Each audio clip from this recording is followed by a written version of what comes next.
New information tonight on murders inside the VA Medical Center in Clarksburg. There were these unexplained deaths. He's not a diabetic. Why would his sugar drop? Veterans who risked their lives to protect their country, dying mysteriously. This couldn't be occurring naturally. Something's not right. Investigators say those killings were in fact deliberate. We did not want another death on our hands. Investigators searching for answers. Seriously? I don't know. In the interrogation room. Seriously, I did something? They put their lives at risk for us. They served their country, and they deserve the very best, and they didn't get it.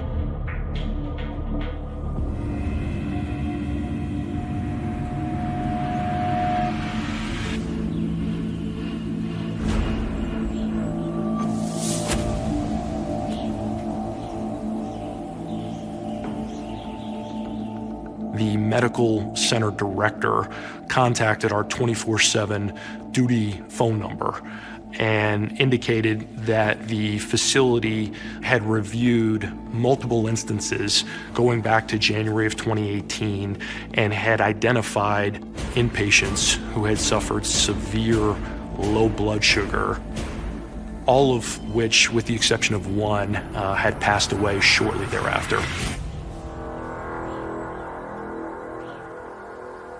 The victims in this case were all elderly males. They all had various health conditions. However, the clinical expectation was that they were all supposed to be discharged. Death did not appear to be imminent. Some of the medical doctors found it unusual, first of all, that there were multiple non-diabetic patients that were dying of these severely low blood sugars. There was no logical reason why their blood sugar plummeted to such dangerously low levels.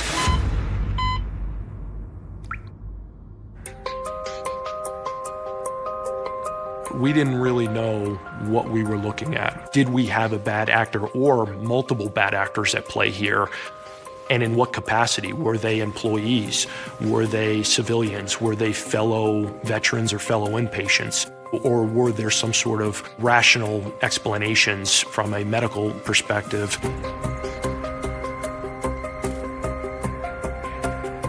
In less than 24 hours, there was a team of agents from literally all over the country converging on Clarksburg to launch the investigation.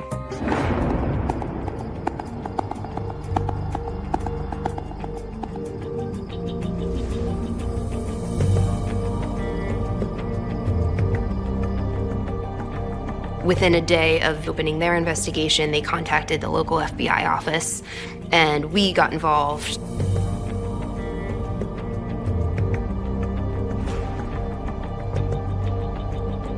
These veteran inpatients not only suffered these instances of severe low blood sugar, but when the countermeasure medication was administered, they basically went into spikes of peaks and valleys because the blood sugar could not normalize. That was the major tipping point. It shows that someone might have actually killed someone by administering insulin. Either someone was accidentally doing this or they were doing it on purpose. We also learned all of these patients were in an inpatient setting, all on the same ward, Ward 3A. We were on the clock at that point, and we really took it upon ourselves. We did not want something bad happening or another death on our hands.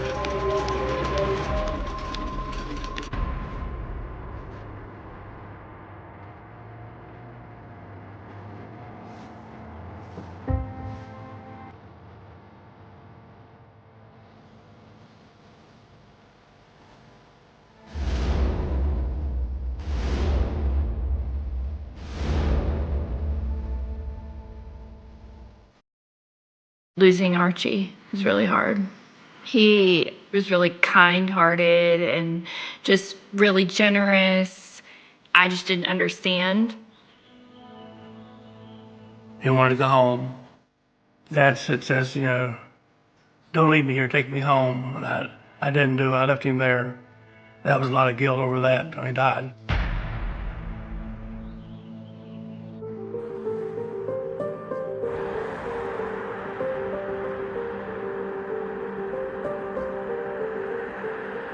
He always loved the military. He loved the lifestyle.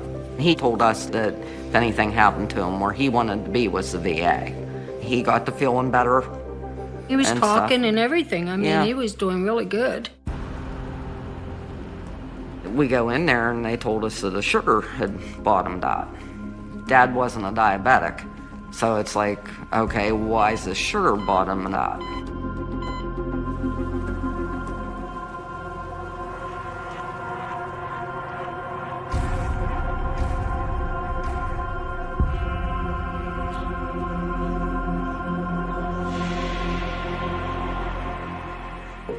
I didn't think that somebody had actually done something to him or anything. I thought it was just Dad's time, you know.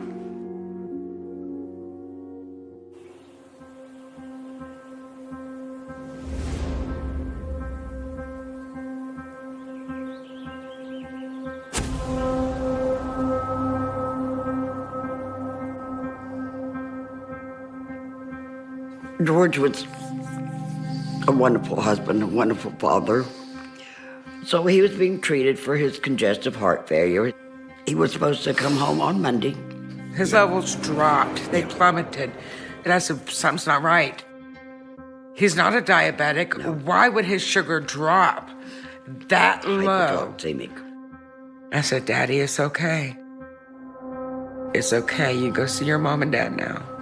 But it was my father, and he was suffering.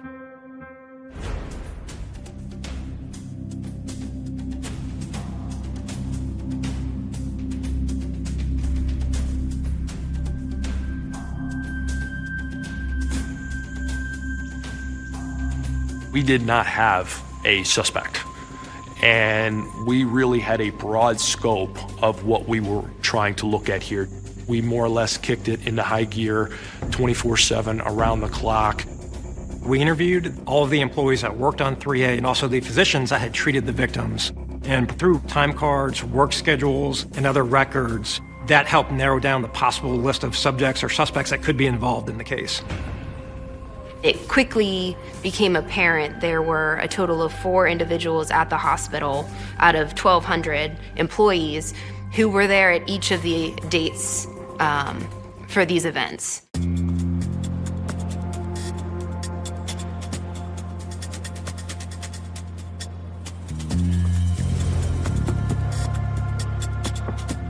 Rita Mays was an uncertified nursing assistant who worked in the medical surgical unit they referred to as Ward 3A. She was responsible for taking the vitals of patients, intake and outtake, as well as taking glucometer or finger stick readings of blood sugar levels of patients.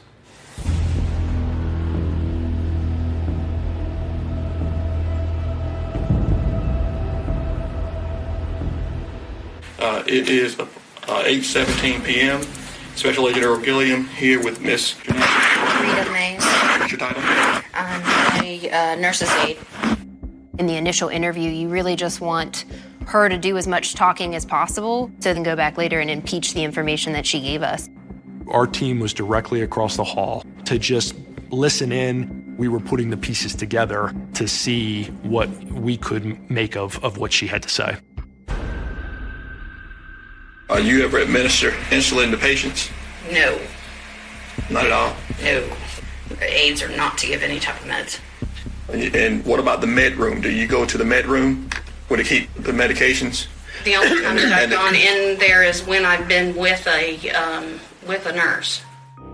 She denied being in the medication room alone, which we knew was contradictory with what witnesses told us previously. And what's important there is that the insulin was stored in the medication room.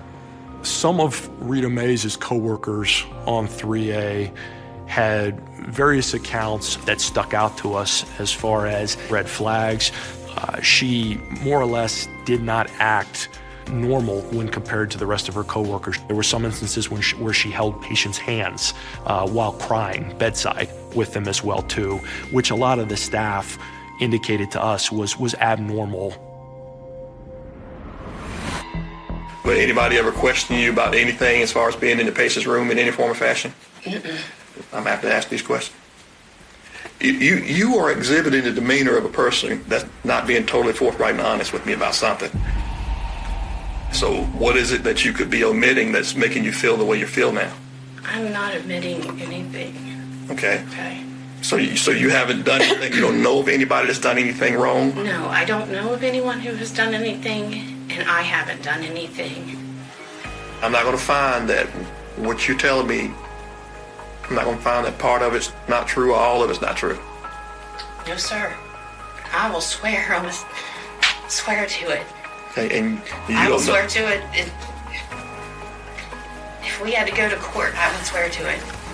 Would you be able to take a polygraph concerning this and pass it? I will not take a polygraph.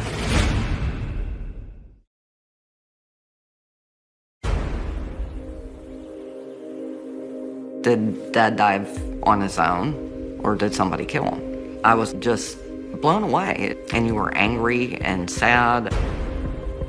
We would have never, ever thought that he was not safe there. He should be taken care of in the hospital, and he was murdered. I don't understand, why would someone want to kill Dad?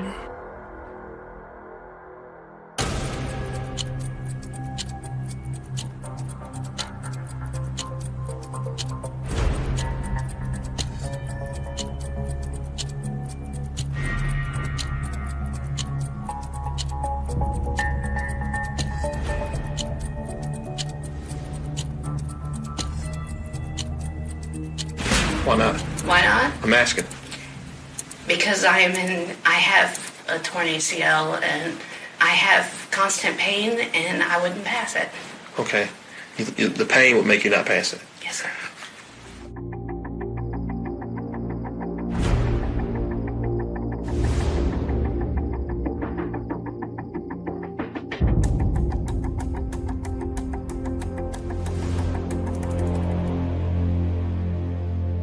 The team of investigators had identified Rita Mays as a subject and removed her from patient care. We felt there was a lot more work to be done, not only confirming her, but also confirming that others were not at play. Could there have been anyone else involved, or were we wrong? We had to be sure. There were 3 other employees in the whole hospital during each of these events, or when we believe they took place. So we traced back their whereabouts, so we looked at access records. Using that, we were able to determine that they couldn't have been in Ward 3A during all of those events. We learned that Rita Mays was the only 3A staff member that was working in and around when these hypoglycemic events occurred. We then tried to take it a step further and do a blind review for all of the glucometer readings for all staff on Ward 3A. What was alarming was Rita took a disproportionate amount of severe low blood sugar readings as compared to other staff members.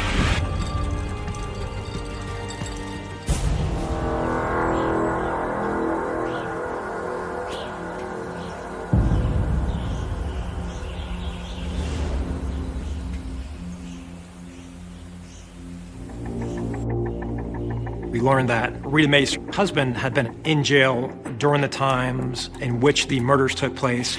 Rita Mays' husband would call her almost every morning after her overnight shift ended. Night. What is it? Oh, yes. During some of these calls with her husband, Rita indicated her struggles with her interactions with these patients.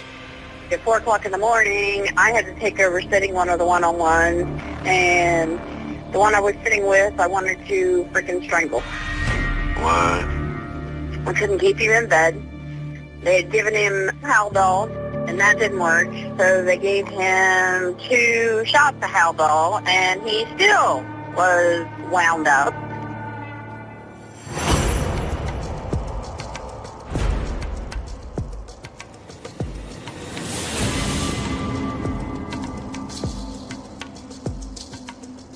When she returned the following shift after having placed that call and made those comments, the same patient suffered low blood sugars again, indicative of this patient being administered insulin 2 different occasions. The patient, George Shaw, ultimately died from this.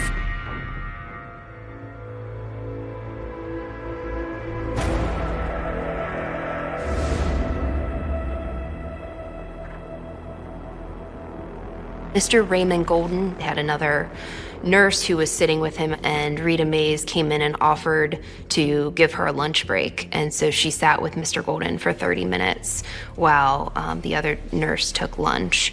Following that is when he started to experience the symptoms of hypoglycemia, and then ultimately never recovered and passed away a few days later. It confirmed and consolidated the investigative team's stance that Rita Mays was the only suspect.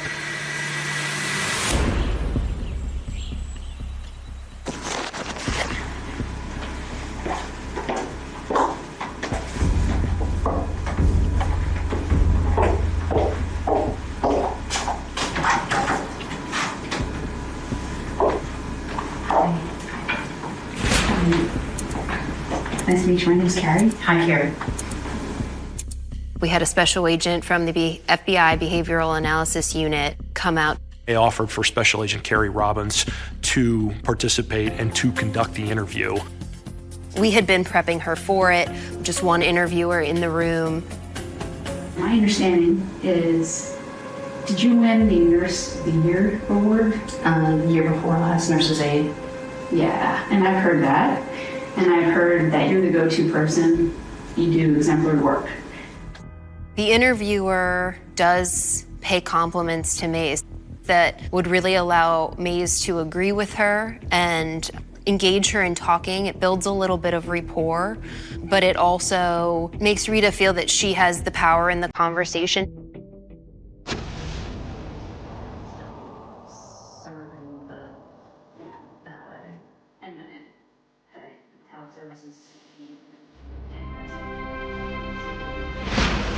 So the patients we're talking about, what is it that you're understanding we're all talking about?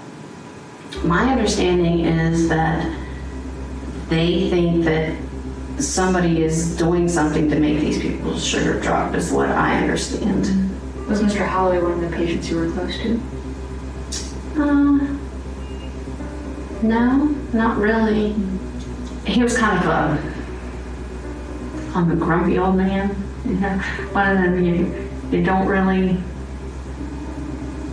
you want to be around him, but you don't want to be around him. Was he one of the patients that being referred to as being one of the sugar incidents?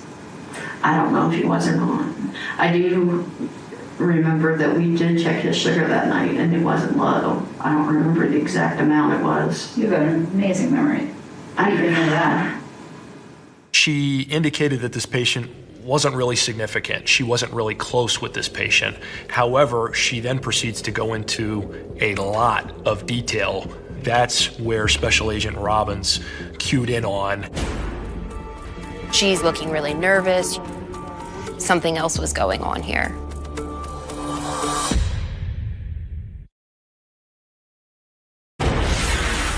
Unauthorized injections of insulin proved fatal. So far, investigators say they don't know motivation for killing veterans.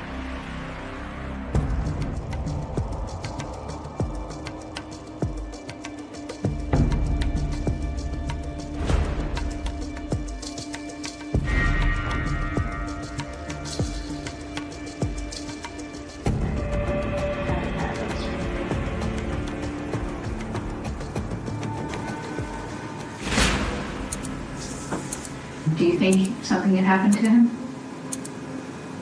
I think he was done. I mean, his body gave that night, I think. Okay. It was his birthday and all of his kids had come in, and it's one of the things that makes us, you know, you remember certain things because they do certain things. Have you been present when any of their patients have passed? Yeah, I was with, we sat one-on-one and for this gentleman's veteran, you were there with him? Yeah, I was. sorry. Some of them, I mean, even though we had only had him that for a few hours, it was kind of scary when they do something like that. What we saw for hours on end, it's more or less this very subtle back and forth. Rita began crying spontaneously at different points during the course of the interview. She also did not directly answer the questions that were posed to her. It was another indicator of unusual behavior, or behavior that made no sense unless you were somehow involved in the patient's death, or if you were trying to hide something. For whoever may have had a role involvement in this, do you think there's ever a justification for doing something? I don't know why. That would be crazy to do something like that. That's basically taking a life. And that's not a good thing. Not at all. I'm here to listen and to want to understand you and what happened. Are you saying I did something? Is that what you're trying to say? Because I didn't do anything.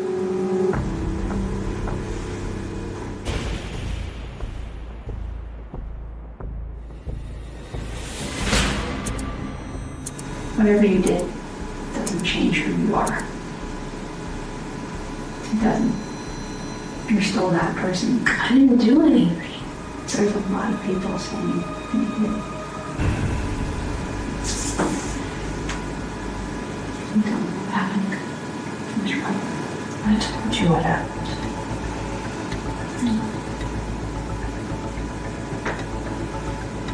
Tell me what happened.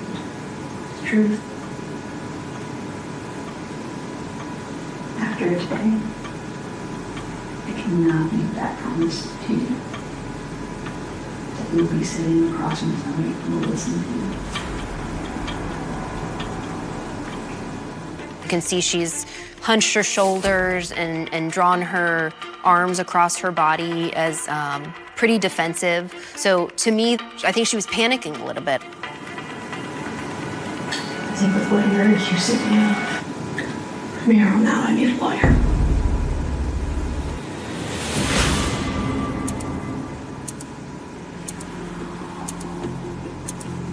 If I stop talking to me, I'm a lawyer.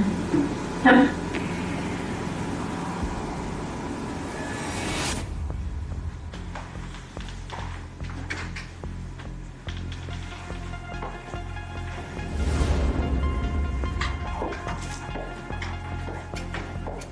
Right after the interview, there was a major payoff because within a few hours of that end of the second interview, she actually buys a book called I'm Dead, Now What?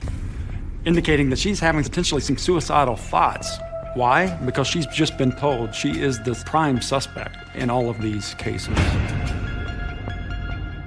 It almost gave us more fuel to figure this out. We're going to get to the bottom of this. Questions continue to be raised after the death of a Vietnam veteran was ruled a homicide at the VA hospital in Clarksburg. The autopsy revealed the non-diabetic had been injected with insulin and died from hypoglycemia.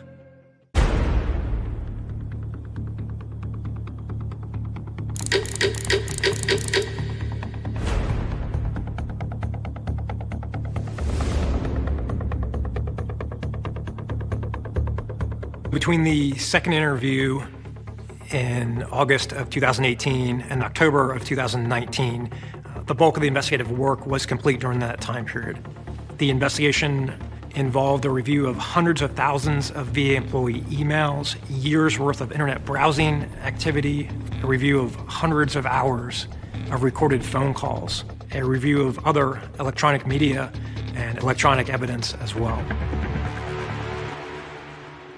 What we learned at that point in the investigation was that Rita would talk with other staff members on Facebook Messenger, and they would, in real time, be discussing patients and what was going on the ward. And Rita was referring to some of our victims. What happened to this patient who was in this room, and what about this patient? So she was following up to see, essentially, did they live or did they die?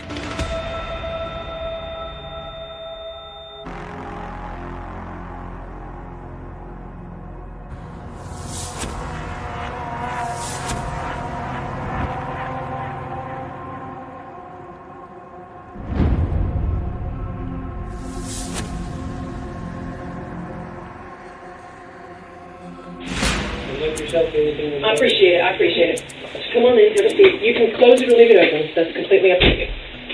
This occurred at the state barracks, and Rita had an appointment there to pick up some property that the state police had of hers for an unrelated reason. For the 2 weeks leading up to this interview, we had been preparing. When she came into the station, Special Agent Liza Ludovico approached her and asked if she would like to sit down and hear some updates on the case. Decide to answer questions now without a lawyer present. You do have the right to stop at any time. That's the voluntary part. Waiver of rights. When it came time for the third interview, we wanted to let her know we have now been able to confirm that nobody else did it but you. We need some answers.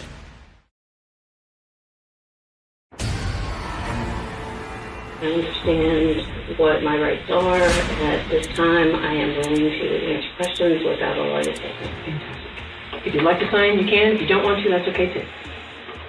A lot of time and effort went into preparing for this, hoping that she would confess.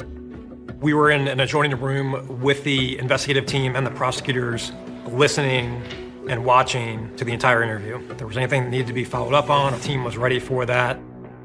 This interview was conducted by Special Agent Liza Ludovico, a former Army nurse, currently with the FBI. And this was the perfect interviewer. This was someone who was a registered nurse herself. She was also a veteran, and she was a trained polygrapher. So it was kind of the best recipe for an interviewer in this particular case. About 2 weeks prior to this interview, we were working with her to start explaining the case to her, putting charts together, putting files together that would be presented to Rita. Here is my business card, so if you ever do need to get in touch with me, as you can see, I'm not from here. I'm from Newport News, Virginia, and obviously those are my credentials. Strategically, we placed a map of the floor with the victims laid out, and that was there to elicit an emotional response for her to look at the people she killed. You like sports? Mm-hmm. What do you like? I'm a boxing fan. Really? I used to watch Wild World of Boxing with my dad every Sunday. CBS. Boxing and MMA. Liza spent a lot of time in the beginning of this interview sharing information about her that she felt Rita could relate to, asking Rita about herself and her background, her family, just hours of them talking about nothing related to this case other than maybe some of her work up at the hospital, but not touching on any of these topics. You like it when Ken Shamrock was doing television? Not red. Poster. Right way for me.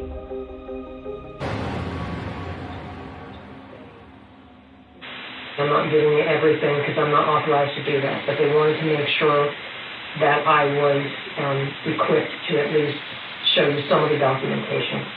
So you ready to take that for a spin? Okay, take it. All right, so the first patient that got everything started was Mr. Posey. And this was Dr. Phillips wondering if it was divine intervention or something else that led someone to perform a finger stick that revealed the patient's low blood sugar level and advised that that person that actually did that finger stick was you. Mr. Edge, let's talk about him real quick. right? We've got you sitting as a sitting log from midnight until 7, and you're certainly sitting in a window where he has one of these critically low blood sugar events. The investigators went and they actually have a recording of a phone conversation between you and your husband talking about this patient. You're talking about how bad your day was, and again, stress. The one I was sitting with, I wanted to freaking strangle. Why? I don't think you wanted to strangle the patient. It's just showing stress. So they're going to use me telling my husband I want to strangle somebody because I'm frustrated against me. Here's where the issue is that you don't understand completely, I think. This is a patient that you were not taking care of. The long and short of it is it almost... It probably, because and I talked all the time. But it almost looks like stalking. I'm just trying to say... This is my point, Miss Rita, this is why we got to talk about this. I'm concerned about him. I know. This is a patient... I mean, he could be a royal pain, but he could also be a sweetheart. See what it looks like. I didn't do anything to these people.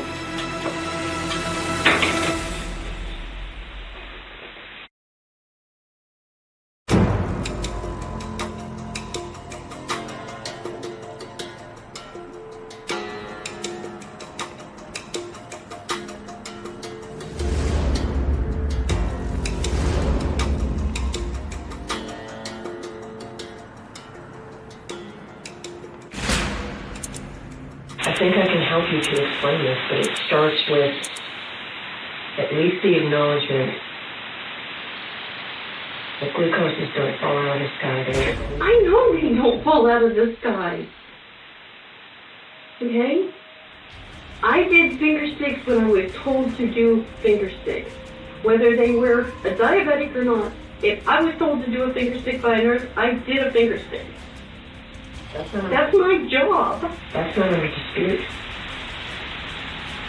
You're missing kind of the point. You're sitter log when you're in a room, an RN watching the patient the whole entire night. 30 minutes.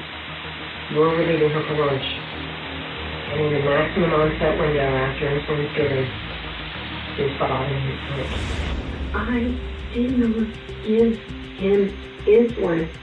I have never given a patient insulin. I have never injected anyone with insulin. That I will swear on my grandchild's life that I have never given anyone an injection of insulin. Watching her swearing before her grandchild's life. And that was really indicative of a move of desperation, that the walls were closing in. I know you're upset. I'm sorry. I shouldn't be telling you. I do. Okay? I do. All I want to do is help. If you walk out of here, you know what they're going to say? What would you say if you were the prosecutor? Because everything that you're showing me looks like I did it. You are a brave, strong woman. But if you walk out on me, I can't help you. Please don't listen to me. Tell me what happened, please. People don't understand it. Okay? Listen. Help me. The hardest time in your life, you need help. That's the first thing.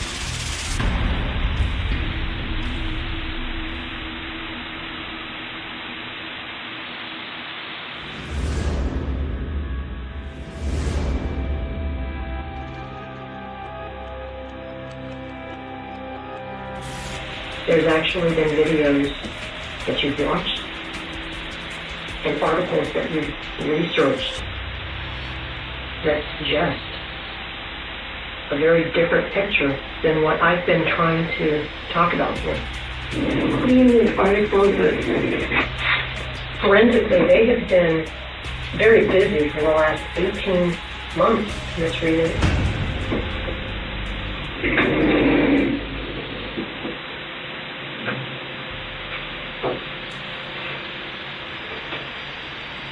Nurses who kill. That was and me were talking about different forensics. Because we both like to watch forensic files. Yeah. Either before she was going on shift or shortly thereafter, she watched various episodes of this Nurses Who Kill docuseries on Netflix. There was one episode that detailed how essentially a healthcare provider was killing patients using insulin. Well, like I said, because if they look at Joanne's history, she'll have some of those in there too. Yeah, but she's not the one that's present for 9 majors, 2 of which happened on the same night.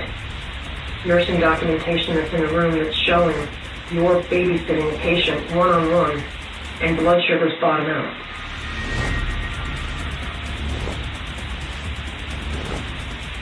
You don't understand. How do you explain this? I don't know. The atmosphere was tense.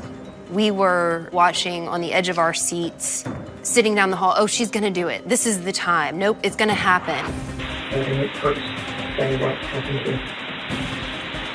But it can also heal. Okay.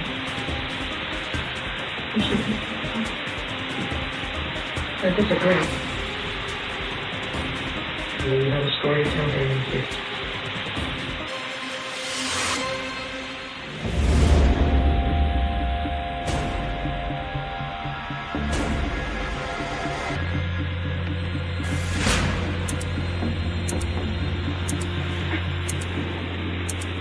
Liza placed a Bible on the table in front of Rita just based on some of her activity with her local church. We thought that might lead her to want to talk about it, to feel bad about what she had done.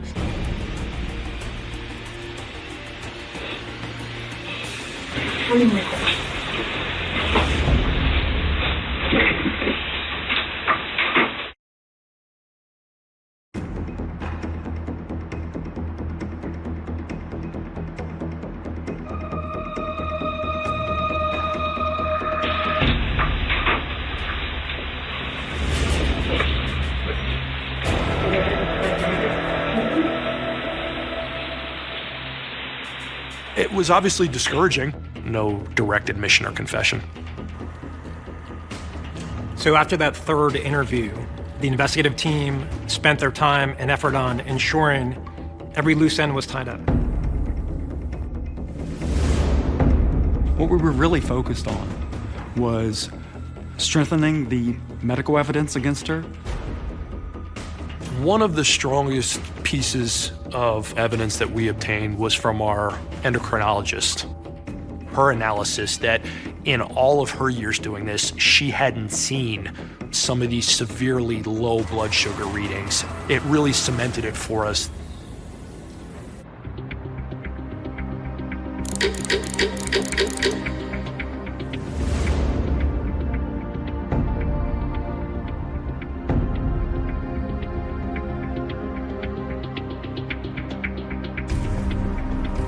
I approached the defense counsel and we started to talk about a potential plea resolution. She was ultimately charged by what we call an information in July of 2020. An information is different from an indictment, which is returned by a grand jury. An information is filed by the U.S. attorney. So that means you've reached an agreement without a charge, that you will file this charge and she will plead guilty to it. I think Rita Mays accepted the plea deal because she was seeing that the evidence was mounting against her. She walked in off the street, pled guilty to these murders, was put into custody, never to be released again. Today, a former nursing assistant admitted to killing 7 veterans and attempting to kill an 8th. Federal prosecutors say Mays gave unauthorized injections of insulin to these patients, even though most were not diabetic.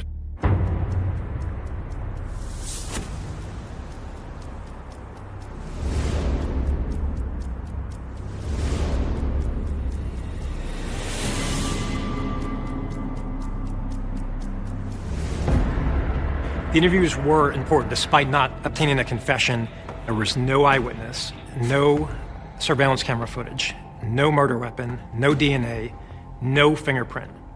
Therefore, the culmination of the interviews strengthened the investigation. Although we did not get the verbal answers and the confessions that we were looking for, just to be able to tap into the mindset of Rita was just as important.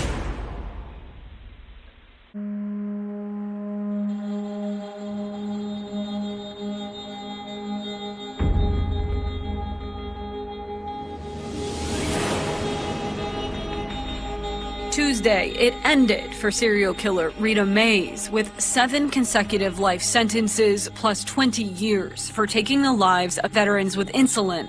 Mays sat in an orange jumpsuit as Judge Thomas Klee called her a monster of the worst kind.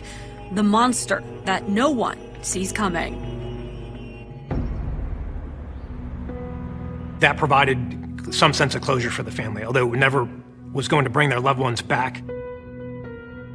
There is that finality that not only is she behind bars, but that she herself uttered those words, that she did it to each of their loved ones. The agents were phenomenal. They updated us constantly, and they worked feverishly on this case. They turned over every stone.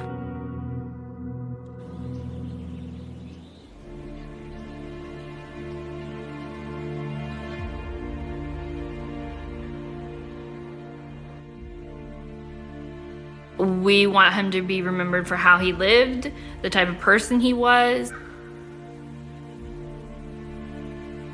It's little things, you know. I miss that phone call saying, hey, come to eat supper. He made the stew and I made chili. So you miss that. I miss seeing him. George was my life.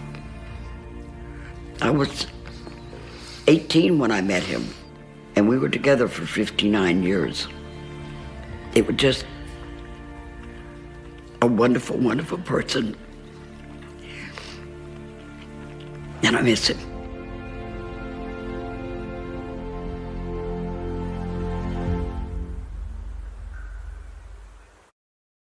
In the spring of 1913, Atlanta was a city determined to redefine itself.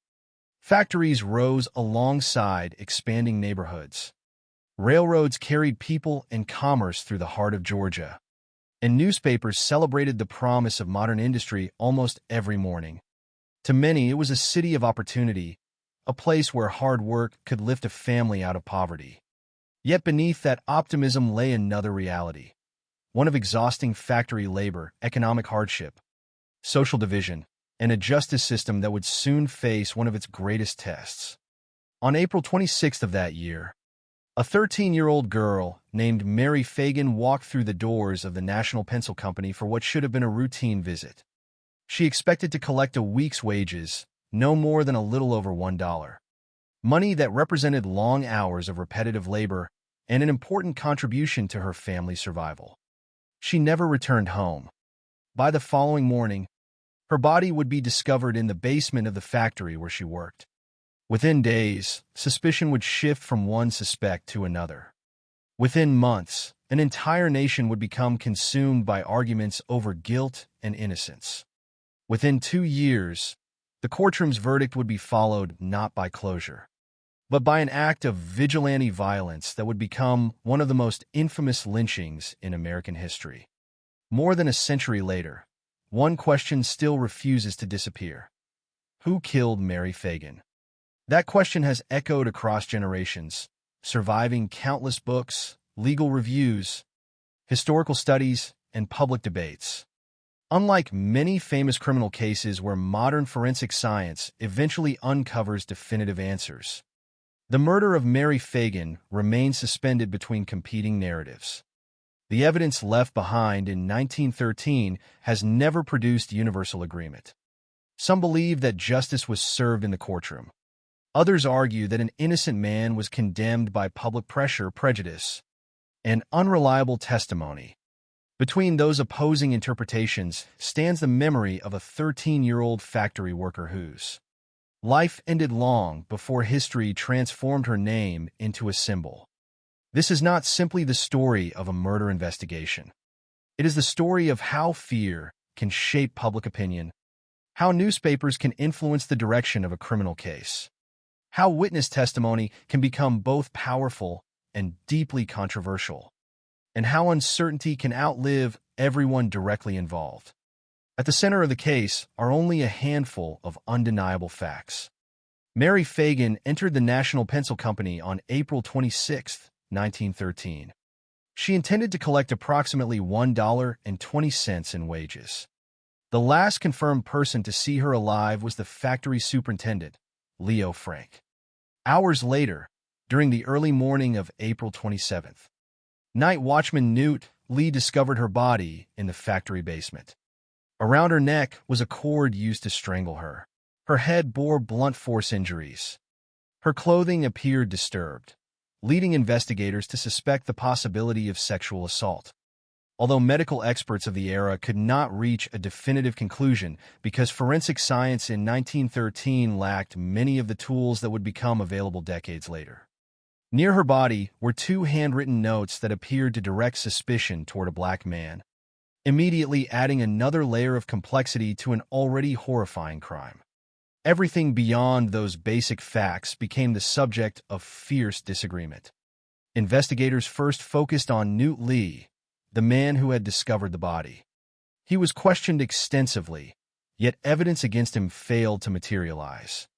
Attention gradually shifted toward Leo Frank, the educated superintendent who acknowledged being the last known person to see Mary alive. Investigators pointed to inconsistencies in his statements and described his behavior during questioning as unusually nervous. To some, those observations suggested consciousness of guilt. To others, they reflected the understandable anxiety of a man suddenly confronted with an unimaginable accusation. Then another figure entered the investigation, one whose role would eventually dominate the trial. James Conley, a factory janitor with a history of minor criminal offenses, initially denied any involvement. Later, after handwriting comparisons connected him to the mysterious notes found near Mary's body, he admitted writing them. His explanation, however, changed multiple times throughout the investigation. In his final account, Conley claimed that Leo Frank had murdered Mary, ordered him to move her body to the basement, and instructed him to write the notes in an attempt to mislead investigators. That testimony became the cornerstone of the prosecution's case. Yet it also became the centerpiece of continuing controversy. Supporters of the verdict viewed Conley's testimony as truthful despite its inconsistencies. Critics argued that a witness who repeatedly changed his story could not provide the foundation for a death sentence, especially when no eyewitness had seen the killing and no direct physical evidence conclusively tied Leo Frank to the crime. Those disagreements did not fade after the trial ended. Instead, they intensified. Newspapers across the country reported every development. Courtrooms filled with spectators eager to witness the proceedings. Crowds gathered outside, expressing anger, frustration, and certainty long before the legal process reached its conclusion. The atmosphere surrounding the case became so charged that later observers questioned whether any defendant could truly receive an impartial trial under such extraordinary public pressure. When the jury found Leo Frank guilty on August 25, 1913, the verdict did not settle the matter. Appeals followed. Arguments continued. Then, in 1915, Georgia Governor John Slayton reviewed the evidence and concluded that the certainty required to justify execution was lacking. He commuted Frank's death sentence to life imprisonment. The decision ignited widespread outrage among many who believed the original verdict should stand. Only months later, a group of influential citizens abducted Frank from prison, transported him near Marietta, Georgia, and lynched him. No participant in that mob was ever convicted. The killing transformed an already controversial murder case into a lasting symbol of the dangers posed by extrajudicial violence and the collapse of due process. More than 100 years have passed since those events unfolded, yet historians, legal scholars, and researchers continue to examine the surviving records. Some conclude that the circumstantial evidence in James Conley's testimony point toward Leo Frank's guilt. Others believe that the trial was shaped by public outrage, weak forensic evidence, and prejudice against Frank as a Jewish businessman, making the conviction unreliable. Another enduring argument suggests that Conley himself should have remained the primary suspect, because of his changing statements and his admitted role in writing the mysterious notes found beside Mary's body. None of these interpretations has achieved universal acceptance. The identity of Mary Fagan's killer remains unresolved. Perhaps that is why the case continues to occupy such a unique place in American criminal history. It is remembered not only because a young girl lost her life under tragic circumstances, but because nearly every stage that followed, from the investigation and trial to the appeals and the lynching, raised difficult questions about justice, evidence, public opinion, and the responsibility of the legal system. Long after the newspapers stopped printing daily headlines and the participants themselves became figures of history, those questions remained. Before examining the investigation, before stepping inside the courtroom, before considering the testimony that divided a nation, it is important to remember where this story truly begins. It begins not with lawyers, judges, or political controversy, but with a 13-year-old girl from a struggling family who worked long hours in a pencil factory to help support those she loved. Mary Fagan did not know that her final walk into the National Pencil Company would become one of the most studied moments in American legal history. She could not have imagined that her name would still be spoken more than a century later whenever people debate wrongful convictions, the influence of public opinion, or the limits of historical certainty. Behind every argument over Leo Frank, James Conley, and the courtroom battles that followed stands the life that was taken on that April weekend in 1913. Everything else, the investigation, the trial, the appeals, the competing theories, and the enduring controversy, began only after Mary Fagan never came home. To understand the murder of Mary Fagan, it is necessary to first understand the world in which she lived. Atlanta in the early 20th century was a city caught between two identities. It carried the memory of the Old South while embracing the ambitions of a rapidly industrializing future. Businesses expanded, railroads connected distant markets, and manufacturing promised economic opportunity to thousands of families seeking stability. The city had grown to approximately 150,000 residents, and its factories represented both progress and sacrifice. For every business owner celebrating production and profit, there were countless workers enduring long hours under demanding conditions. Among the most vulnerable were children. At a time when child labor remained common throughout much of the United States, boys and girls as young as 10 years old worked alongside adults in textile mills, factories, and workshops. Their earnings were often modest, but for struggling families, every coin mattered. The National Pencil Company stood within this larger industrial landscape. It was neither the largest factory in Atlanta nor the most famous before 1913, but it employed numerous young workers whose daily routines reflected the realities of the era. Inside its walls, repetitive tasks filled the workday. Many employees stood for hours assembling pencils, performing the same motions again and again. The work demanded patience more than specialized skill, making children and teenagers a significant part of the workforce.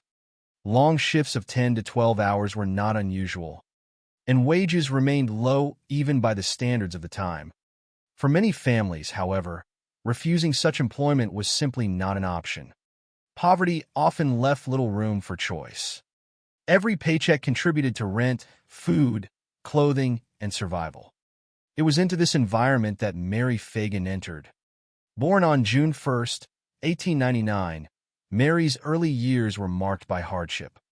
Her father died while she was still a young child, leaving her mother, Frances Fagan, to shoulder the responsibility of supporting the family. Like many widows of the period, Frances faced difficult economic realities. Opportunities were limited, and maintaining financial security required constant effort. Eventually, the family moved to Atlanta in search of better prospects. The growing city offered employment that smaller communities could not always provide, even if that employment demanded sacrifices from every member of the household. Mary's childhood, like that of many working-class children in industrial America, ended far sooner than modern audiences might expect. Rather than continuing her education, she left school to help support her family. She found work at the National Pencil Company assembling pencils, becoming one of many young girls contributing to the factory's daily production. The wages she earned were modest.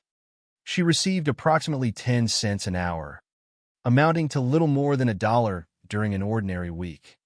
By modern standards, the amount appears almost unimaginable, yet within her family's circumstances, those earnings represented an important contribution. Every payday helped ease financial pressure, even if only slightly. Those who knew Mary consistently described her in remarkably similar terms. She was remembered as polite, hard-working, and respectful. There were no reports suggesting that she frequently caused trouble or ran away from responsibilities. Instead, the available descriptions portray a young girl doing what countless other children of her generation were expected to do: work diligently, obey adults, and contribute to her family's well-being. In many ways, Mary represented thousands of young factory workers whose names never appeared in newspapers because their ordinary lives rarely attracted public attention. Tragically, it was only through her death that history would remember her. While Mary occupied one end of the factory's social structure, another figure stood at the opposite end. Leo Max Frank was born in Texas in 1884 and followed a very different path through life. He attended Cornell University, where he studied mechanical engineering, an educational achievement that placed him among a relatively small group of highly trained professionals during that period. After completing his studies, he became superintendent of the National Pencil Company through connections with his wife's family. His responsibilities included overseeing production and managing employees throughout the factory. Frank occupied a position of authority, education, and responsibility. Unlike the young workers assembling pencils for modest wages, he supervised operations from an administrative role. Accounts from the period describe him as a strict manager who expected discipline from his workforce. This distinction between Mary and Leo Frank would later become one of the most striking contrasts presented during the investigation. On one side stood a 13-year-old factory worker from a financially struggling family. On the other stood the educated superintendent responsible for overseeing the factory where she worked. Long before accusations entered the picture, their lives reflected vastly different social and economic realities despite existing under the same roof each working day. Yet on April 26, 1913, those separate lives would intersect for the final time. That Saturday carried special significance throughout Georgia because it was Confederate Memorial Day, a widely observed holiday honoring soldiers who had served the Confederacy during the American Civil War.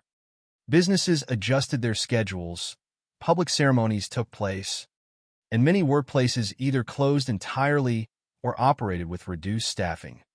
The National Pencil Company was no exception. The factory was largely inactive compared to a normal workday. Only a limited number of employees were expected to be present, creating a quieter atmosphere than usual. Empty workspaces replaced the constant movement and noise that ordinarily filled the building. Machines stood idle, and only essential personnel remained inside. For investigators examining the murder later, the reduced number of people present would become a significant factor. Fewer employees meant fewer witnesses capable of reconstructing the day's events with certainty. Sometime around noon, Mary Fagan arrived at the factory. Her purpose was straightforward. She had come to collect the wages she had earned through her work. According to witness descriptions preserved in the historical record, she wore a dark purple dress and a straw hat as she entered the building. Multiple individuals later confirmed seeing her arrive. Those sightings established one of the few uncontested points in the timeline. Mary entered the National Pencil Company alive during the afternoon of April 26th.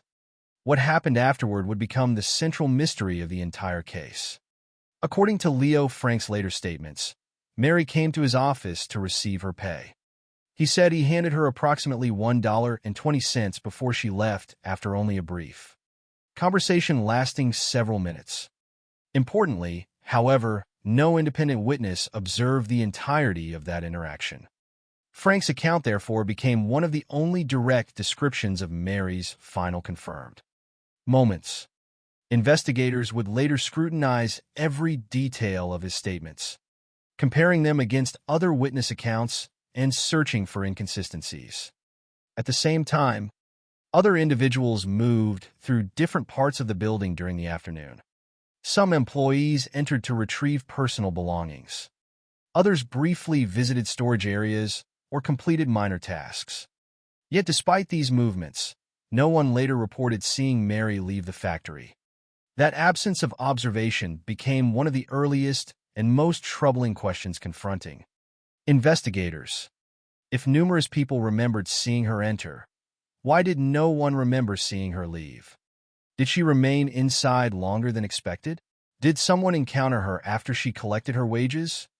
Or had witnesses simply failed to notice an ordinary departure that only became significant after her disappearance? At that moment, no one inside the building recognized that history was quietly unfolding around them. To the employees who came and went, April 26th appeared to be little more than a shortened holiday workday. Mary herself almost certainly expected to finish collecting her wages and return home as she always had. Her family had every reason to anticipate her arrival later that day. There was nothing about the afternoon that suggested it would become one of the most examined timelines in American criminal history. Yet as daylight faded over Atlanta and evening settled across the city, one simple fact slowly emerged. Mary Fagan had not returned home. What initially may have seemed like a delayed arrival would soon become something far more alarming. Hours later, during the early morning darkness of April 27th, a routine inspection by the factory's night watchman would reveal a discovery that transformed an ordinary holiday into the beginning of one of the most controversial murder investigations the United States has ever known. April 26, 1913, began like a holiday for much of Atlanta. Confederate Memorial Day was widely observed throughout Georgia, and many businesses either closed entirely or operated with only a small number of employees. The usual rhythm of the city slowed. Streets that would normally carry workers throughout the day were quieter, and factories that often echoed with constant activity stood unusually still. The National Pencil Company was among those operating with a reduced staff. Instead of the large workforce that ordinarily filled its rooms, only a handful of people entered the building that Saturday. What seemed like an uneventful holiday schedule would later become one of the most significant circumstances in the investigation. Fewer people inside the factory meant fewer witnesses. Every movement, every conversation, and every gap in the timeline would become increasingly difficult to reconstruct. It also meant that whatever happened within the building during those hours might have occurred, without attracting the attention that would normally accompany a busy workday. For Mary Fagan, however, the holiday had a practical purpose. She was not coming to spend hours assembling pencils. She came for something much simpler. It was payday. Like many young workers employed at the National Pencil Company, Mary had earned a modest wage through long hours of repetitive labor. The amount she expected to receive was approximately $1.20. By modern standards, the sum appears almost insignificant, but for Mary's family, every dollar contributed to daily survival. Her earnings helped support a household that had already endured years of financial hardship. Following her father's death, collecting that week's wages was an ordinary responsibility, one she had likely completed before without incident. There was no reason for her family to believe that this visit would be any different from the others. According to witness accounts preserved from the investigation, Mary arrived at the National Pencil Company around noon. Several people later recalled seeing the 13-year-old enter the building. Those observations established one of the few points in the timeline that remained largely undisputed. She was alive when she entered the factory. She walked inside under her own power, dressed in a dark purple dress and wearing a straw hat. Nothing about her appearance suggested distress. Nothing indicated that she expected danger. To everyone who saw her, she appeared to be simply another young employee arriving briefly to collect her pay before returning home. Once inside, Mary made her way toward the office where wages were distributed. According to Leo Frank, the superintendent of the factory, she entered his office and requested her pay. Frank later told investigators that he handed her approximately $1.20. He described the interaction as brief, lasting only a few minutes. After receiving her wages, he said Mary left his office. His account suggested nothing unusual had occurred during their meeting. In his version of events, the exchange resembled countless routine wage collections that had taken place before. Yet that brief conversation would eventually become one of the most scrutinized moments in American legal history. Frank's statement carried extraordinary importance because he acknowledged being the last confirmed person to see Mary alive. No witness later came forward to definitively place her outside the building after she met with him. No one could clearly establish where she went next.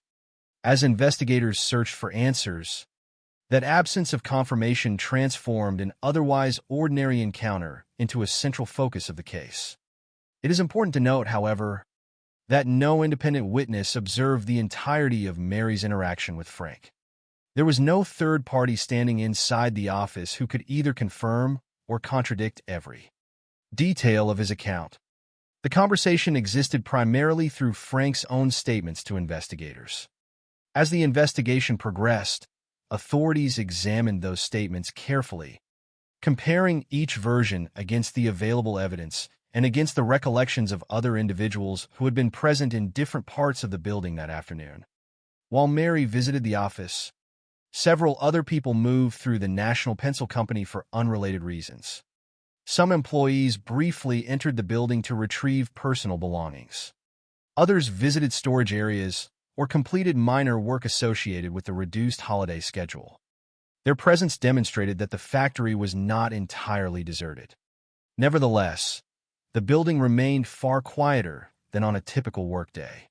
Individuals often occupied separate areas without direct contact, limiting their ability to observe one another's movements. This fragmented activity would later complicate efforts to establish an exact sequence of events. Investigators attempted to reconstruct who entered the factory, who left, and at what times those movements occurred. Yet the available accounts did not produce a complete picture. Instead, they revealed isolated observations separated by significant gaps. Among the most troubling of those gaps concerned Mary's departure. Although several witnesses remembered seeing her enter the building, none reported seeing her leave. That fact became one of the earliest unanswered questions confronting investigators. If Mary had simply collected her wages and walked home, why did no one recall watching her exit? Was her departure overlooked because it appeared ordinary? Or did she remain somewhere inside the building after leaving Frank's office? At the time, no one recognized the importance of these missing observations. A young employee walking out of a factory would not ordinarily attract attention. Only after Mary's disappearance did the absence of such memories become deeply significant. As the afternoon progressed, life outside the factory continued normally. Atlanta observed its holiday, and families carried on with their routines. Somewhere beyond the walls of the National Pencil Company, Mary's mother expected her daughter to return home after collecting her pay. There was no reason to anticipate anything unusual. The visit to the factory should have lasted only a short time. Instead, the hours passed without Mary's arrival. Exactly when concern first turned into alarm is difficult to determine from the surviving records. But one undeniable fact remained. Mary never returned home that day. Inside the factory, the reduced activity gradually came to an end. Employees departed. Offices emptied. Evening settled over Atlanta. Whatever had occurred after Mary's meeting with Leo Frank remained hidden within the building. No alarm was raised. No report of violence reached authorities during the afternoon or evening. If a crime had taken place, it had gone unnoticed by everyone who left the factory believing the holiday had ended without incident. As darkness covered the city, responsibility for the building shifted to its night watchman, Newt Lee. His duties were routine. He remained on the premises during the night, periodically inspecting different areas of the factory to ensure that everything remained secure. Such inspections formed part of his ordinary responsibilities, repeated countless times without remarkable incident. Nothing suggested that the coming hours would differ from any previous shift. Yet before dawn, that routine would be shattered forever. During the early morning hours of April 27th, Newt Lee began one of his scheduled inspections. Carrying an oil lantern to illuminate the dark interior of the factory, he moved through the building toward the basement. In a space that was normally quiet and rarely occupied during the night, he noticed what initially appeared to be a pile of discarded clothing lying on the floor. Curious, he approached for a closer look. As the lantern's light reached the object before him, the horrifying reality became unmistakable. It was not a bundle of clothing at all. It was the body of a young girl. The discovery instantly transformed a routine security inspection into the beginning of a murder. Investigation that would capture national attention. Within hours, police officers, investigators, and medical personnel would arrive at the National Pencil Company. The factory that had seemed almost empty throughout the previous afternoon would become the center of one of the most controversial criminal investigations in American history. The timeline that investigators desperately needed to reconstruct would begin with Mary's arrival around noon, continue through her brief meeting with Leo Frank, and then disappear into uncertainty. Everything that happened after those final confirmed moments remained unknown. That uncertainty would shape every stage of the investigation, every argument presented in court, and every debate that has continued for more than a century. The last known hours of Mary Fagan's life were remarkably ordinary. She went to collect wages she had earned through honest work. She entered a familiar building where she had worked before. She met with the superintendent, accepted her pay according to his account, and then vanished from the certainty of history. What followed would never be witnessed with complete clarity. Instead, it would be pieced together through conflicting testimony, incomplete timelines, disputed interpretations, and evidence that generations of historians would continue to examine without reaching universal agreement. Before accusations, before headlines, and before one of America's most divisive trials, there was simply a young girl whose final afternoon remains one of history's most enduring mysteries. By the early hours of Sunday, April 27, 1913, the National Pencil Company had fallen completely silent. The activity that had briefly passed through the factory during Confederate Memorial Day was gone, leaving only empty rooms, dark corridors, and the responsibility of a single night watchman making his regular rounds. The building itself appeared ordinary from the outside, just another industrial facility resting after a shortened workday. Inside, however, a terrible secret remained hidden in the darkness. No one yet knew that the search for a missing 13-year-old girl would soon end in the basement of the factory where she had worked. For Newt Lee, the night's responsibilities were familiar. As the factory's night watchman, his duties included inspecting different areas of the building to ensure everything remained secure until morning. It was a routine he had performed many times before, one that rarely brought surprises. Equipped with an oil lantern, the primary source of light available during his patrol, Lee moved methodically through the building. The basement, like much of the factory after dark, was dimly lit and quiet. Shadows filled corners where the lantern's glow struggled to reach, and every step echoed against the hard surfaces of the industrial workspace. Nothing initially suggested that this inspection would be remembered more than a century later. As Lee continued through the basement, His attention was drawn toward what appeared at first glance to be an object lying on the floor. In the limited light, it resembled a pile of discarded clothing or debris, something that might easily have been overlooked during an ordinary inspection. Curious, he approached. As the lantern illuminated the figure more clearly, the truth became unmistakable. Before him lay the body of a young girl. The child was motionless. There was no sign of life. Lee immediately realized the seriousness of what he had discovered and reported the finding to the authorities. Within a short time, the quiet factory became the center of an unfolding murder investigation. Police officers, investigators, and medical personnel arrived at the National Pencil Company to examine what would quickly become one of the most significant crime scenes in American legal history. Every detail inside the basement suddenly carried potential importance. Investigators understood that the condition of the body, the surrounding environment, and every physical object nearby might provide clues about what had happened during the previous afternoon. The victim was soon identified as Mary Fagan, the 13-year-old employee who had entered the factory around noon on April 26th to collect her wages and had never returned home. The discovery confirmed the worst fears that had begun to emerge as the hours passed without her arrival. What investigators encountered at the scene painted a disturbing picture. Mary was found lying on her back. One of her legs was bent beneath her body. Her clothing appeared disturbed. Her dress had been pulled upward, and her undergarments had been displaced. These observations immediately raised concerns among investigators that the crime might have involved a sexual assault.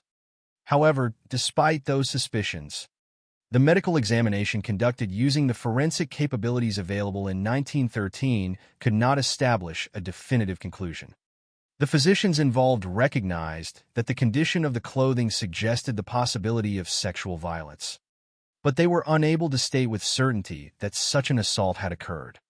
This uncertainty would remain part of the case from that day forward, illustrating the limitations of early 20th century forensic science. Modern investigative techniques capable of recovering DNA or conducting sophisticated biological analyses simply did not exist. The uncertainty surrounding this aspect of the crime, therefore, became another unanswered question, rather than a confirmed fact. More immediately apparent was the violence that had caused Mary's death. Around her neck, investigators found a cord fashioned from a curtain sash. The cord had been tightly wrapped, leaving little doubt that strangulation had been the fatal mechanism. Medical examination concluded that Mary died as the result of being strangled. In addition to the ligature around her neck, investigators documented blunt force injuries to her head. These wounds indicated that she had suffered significant trauma either before or around the time of her death. The exact sequence of those injuries, whether the blows preceded the strangulation or occurred during the attack, could not be determined with complete certainty using the medical knowledge available at the time. Nevertheless, the injuries demonstrated that considerable violence had occurred before Mary died. Investigators also noted the presence of coal dust covering parts of her face and body. Combined with the location of the body in the basement, these observations contributed to another important conclusion. There appeared to be evidence suggesting that Mary's body had been dragged after death or while she was near death, rather than dying exactly where she was discovered. Investigators believed she may have been killed elsewhere inside the building before being moved to the basement. That possibility would become a central element in later theories presented during the investigation. And at trial, if the body had indeed been transported after death, then determining where the attack originally occurred became one of the investigation's most pressing challenges. Yet despite careful examination of the basement, the available evidence did not provide investigators with a definitive answer regarding the original location of the crime. As officers continued searching the immediate area around the body, they encountered another puzzling discovery. Near Mary were two handwritten notes, written in pencil. The messages immediately attracted attention because of both their unusual content and their poor grammar and spelling. The wording appeared deliberately uneducated. Investigators interpreted the notes as an attempt to direct suspicion toward a black man, creating the impression that the writer wished police to pursue a particular narrative rather than discover the true circumstances of the crime. In the racially divided society of the American South in 1913, such a tactic carried obvious significance. Whether the notes genuinely reflected the identity of the killer or represented a calculated effort to mislead investigators became one of the earliest questions confronting the investigation. The notes themselves offered no immediate answers. Instead, they introduced another mystery. Who had written them, and why? At the time the body was discovered, investigators could not identify the author. The notes remained simply two pieces of paper lying beside the victim, filled with misspelled words that appeared intended to create confusion. Later developments in the investigation would focus heavily on these documents. Handwriting analysis eventually suggested that James Conley, a janitor employed at the factory, had likely written the notes. Conley himself ultimately admitted writing them. What remained fiercely disputed, however, was whether he had done so on his own or under someone else's instruction.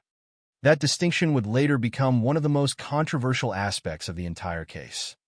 Standing in the basement during those first hours of the investigation, police had no way of knowing how central the handwritten notes would become.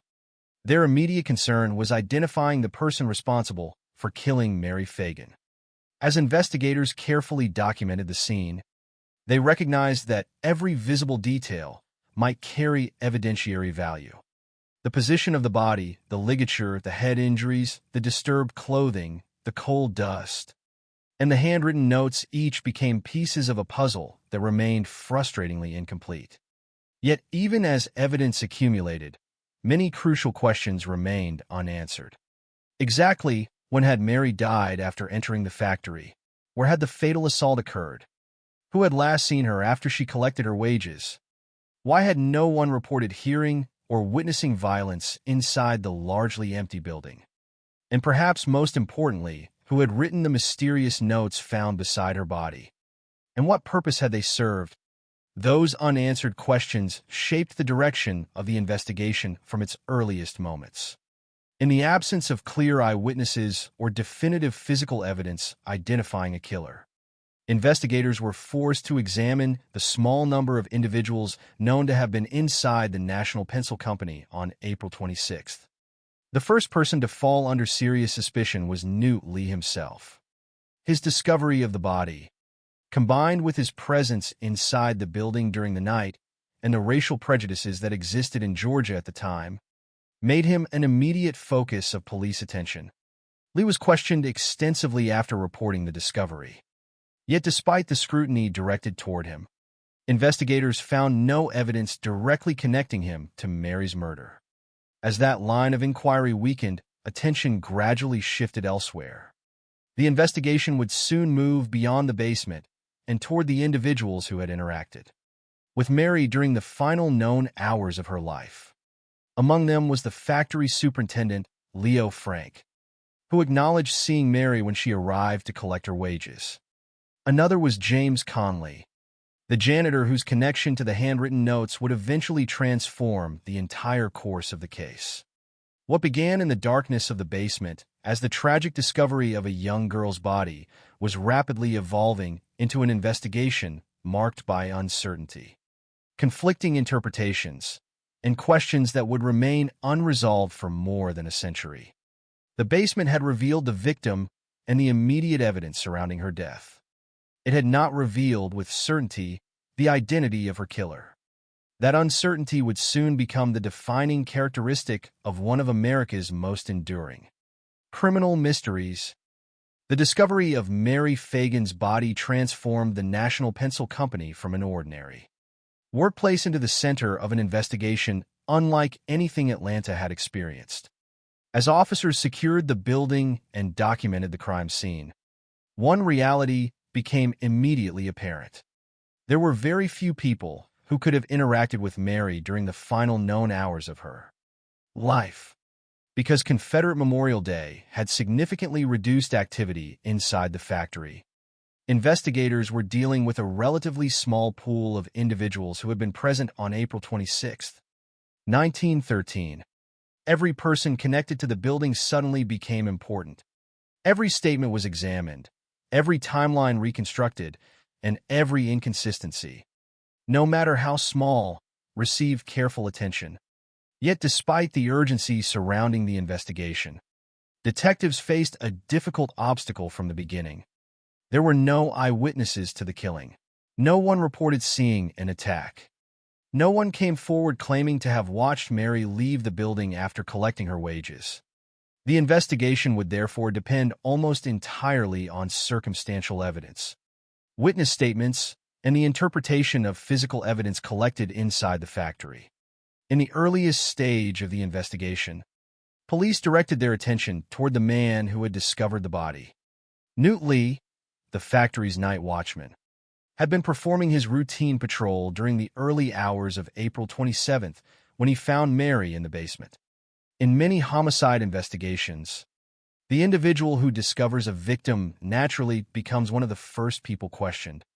Investigators needed to understand precisely when the body had been found, why Lee had been in the basement at that particular time, and whether his account remained consistent. Beyond the practical reasons for questioning him, another factor also influenced the investigation. Lee was a black man living and working in Georgia during the early 20th century, a period marked by deep racial divisions and widespread discrimination. According to the available historical record, police quickly placed him under suspicion. His presence in the building during the night, combined with the fact that he had discovered the body, made him an immediate target of investigation. He was arrested and questioned extensively. Detectives examined his movements, challenged his statements, and searched for evidence that might connect him directly to the crime. Yet as investigators continued their work, they encountered a significant problem. Despite their suspicions, they found no evidence capable of establishing that Lee had murdered Mary Fagan. The physical evidence recovered from the crime scene did not conclusively implicate him, nor did investigators uncover testimony placing him with Mary during the critical period after she entered the factory. Gradually, attention began to shift elsewhere. If Newt Lee was not the most likely suspect, investigators needed to identify who else had been with Mary during her final confirmed moments. Their focus soon settled on the man who acknowledged seeing her alive after she entered the National Pencil Company, Leo Frank. As superintendent of the factory, Frank occupied a position of authority over the employees, including Mary. He confirmed that she had come to his office to collect approximately $1.20 in wages. According to his account, the interaction lasted only a few minutes before she left. At first glance, his statement appeared straightforward. However, as investigators conducted additional interviews and compared various accounts, they became increasingly interested in details they believed were inconsistent. Detectives concluded that portions of Frank's timeline did not always remain identical from one interview to the next. They also focused on his demeanor during questioning. According to investigators, Frank appeared extremely nervous. Reports described him as sweating heavily, speaking with a trembling voice, and displaying visible anxiety while answering questions. To detectives already searching for a suspect, those observations seemed significant. They interpreted his nervousness as possible evidence that he was concealing information. Yet these observations have remained controversial ever since. Those who later questioned Frank's conviction argued that nervousness alone cannot establish guilt, particularly for an individual suddenly confronted with accusations in the murder of a child. They suggested that many innocent people placed under intense police scrutiny might exhibit similar behavior. Thus, from the earliest days of the investigation, even the interpretation of Frank's demeanor became a matter of disagreement rather than objective proof. Nevertheless, police continued examining his statements carefully, searching for inconsistencies that might strengthen their suspicions. As investigators pursued Leo Frank, another figure gradually emerged from the background of the factory workforce. His name was James Conley. Conley worked at the National Pencil Company as a janitor. Unlike Frank, who occupied a respected managerial position, Conley performed maintenance work throughout the building. Historical records also indicate that he had previously accumulated several minor criminal offenses. Initially, however, Conley denied having any connection to Mary's death. During the early stages of the investigation, he insisted that he knew nothing about the murder or the handwritten notes discovered beside the body. That position would not remain unchanged. One of the most puzzling pieces of evidence recovered from the basement had been the two handwritten notes left near Mary Fagan's body. Their unusual wording and poor spelling led investigators to believe they had been deliberately composed to misdirect suspicion. As detectives continued examining the notes, handwriting analysis became an important investigative tool. Experts eventually concluded that the writing appeared consistent with James Conley's handwriting. Faced with this conclusion, Conley admitted that he had written the notes. That admission immediately transformed his role in the investigation. He was no longer merely another employee questioned by police. He had become directly connected to physical evidence found at the murder scene. Yet admitting authorship of the notes did not resolve the mystery. Instead, it introduced a far more complicated question. Why had Conley written them? His explanations evolved repeatedly during questioning. According to the historical record, Conley changed his story multiple times as investigators continued interviewing him. Each revised statement altered important aspects of his account. These changing narratives created uncertainty regarding which, if any, accurately reflected the truth. Eventually, Conley delivered the version of events that would define the remainder of the case. In his final statement, he claimed that Leo Frank had murdered Mary Fagan inside the superintendent's office. According to Conley, Frank then instructed him to help move Mary's body to the basement. Conley further alleged that Frank ordered him to write the two misleading notes discovered beside the body in an effort to divert suspicion towards someone else. This account dramatically reshaped the investigation. For prosecutors, Conley's testimony appeared to explain several previously unanswered questions. It offered a reason why the body might have been moved after death. It explained the existence of the handwritten notes. Most importantly, it directly accused Leo Frank of committing the murder. As a result, Conley's statement became the central pillar supporting the prosecution's developing theory of the case. Yet the same testimony that strengthened the prosecution also generated serious concerns for the defense. Critics immediately pointed out that Conley had not maintained a consistent story from the beginning. Instead, he had altered his account multiple times before arriving at the version that implicated Frank. Defense attorneys argued that these repeated changes significantly undermined his credibility. They also emphasized that no independent witness corroborated Conley's description of the alleged events inside the factory. No one had seen Frank attack Mary. No one had witnessed Conley moving the body. No physical evidence directly confirmed every aspect of Conley's narrative. Furthermore, the defense argued that Conley himself possessed both opportunity and potential motive, making him an alternative suspect rather than a reliable witness. These competing interpretations would soon dominate the courtroom. For investigators, however, Conley's final statement represented a turning point. Combined with the belief that Frank's timeline contained inconsistencies and the observation that he appeared unusually nervous during questioning, detectives concluded they had identified the individual responsible for Mary's death. The investigation that had begun with Newt Lee gradually shifted away from the night watchman and centered almost entirely on Leo Frank. By this stage, the broad outlines of the prosecution's case had largely taken shape. Investigators believed Mary entered Frank's office to collect her wages, that she was killed there, that her body was later transported to the basement, and that James Conley assisted in moving the body and writing the misleading notes at Frank's direction. Whether every element of that reconstruction accurately reflected what had happened remained the central question. The available evidence supported multiple interpretations, and many important details remained uncertain. Nevertheless, investigators moved forward with increasing confidence that they had identified their suspect. As public interest in the case continued to grow, newspapers followed every development with extraordinary intensity. Reports describing the investigation appeared almost daily, bringing each new allegation into homes across Atlanta and beyond. Public attention expanded rapidly, and opinions about the case began forming long before a jury would hear the evidence.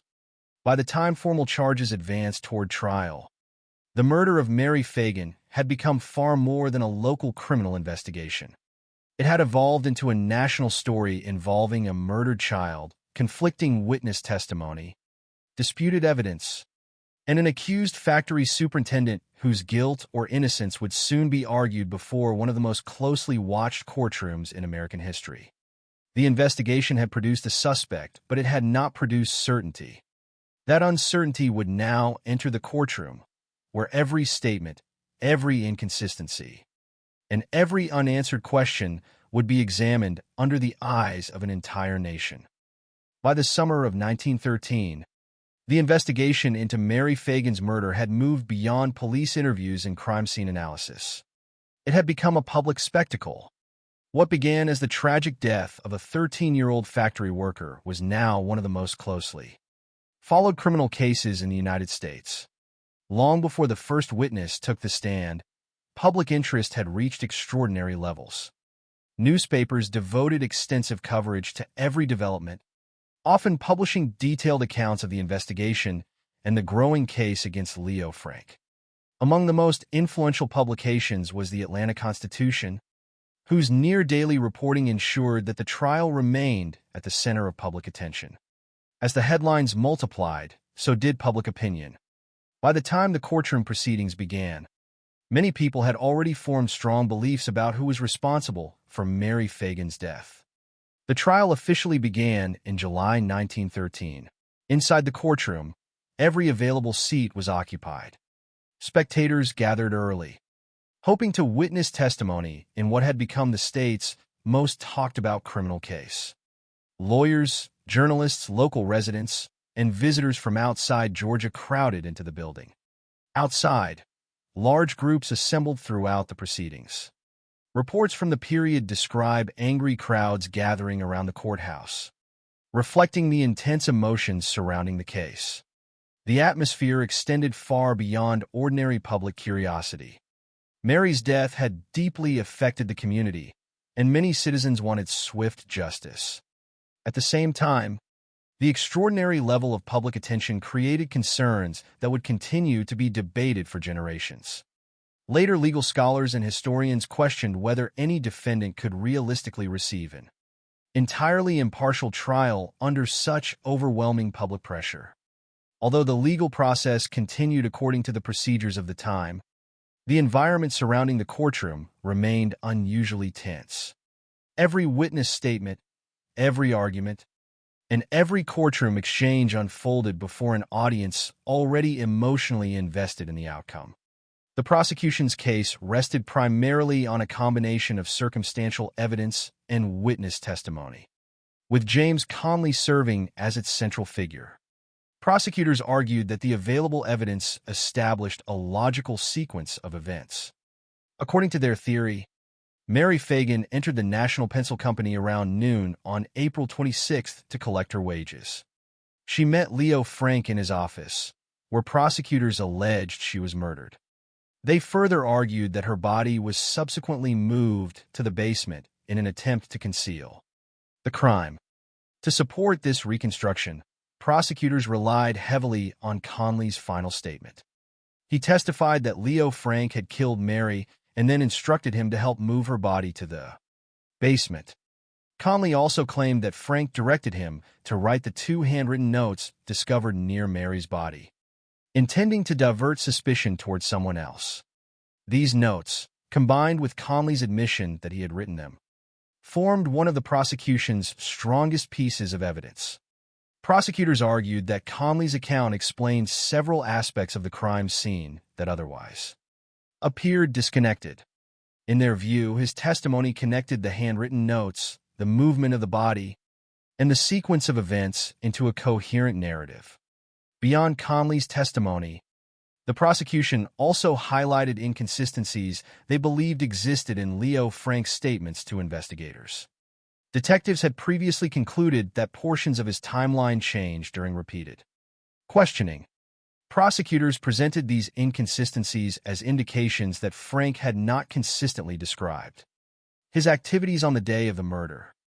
They also reminded the jury that investigators observed Frank behaving in an unusually nervous manner during questioning. According to the prosecution, this nervousness, combined with the changing statements in Conley's testimony, supported the conclusion that Frank had attempted to conceal his involvement.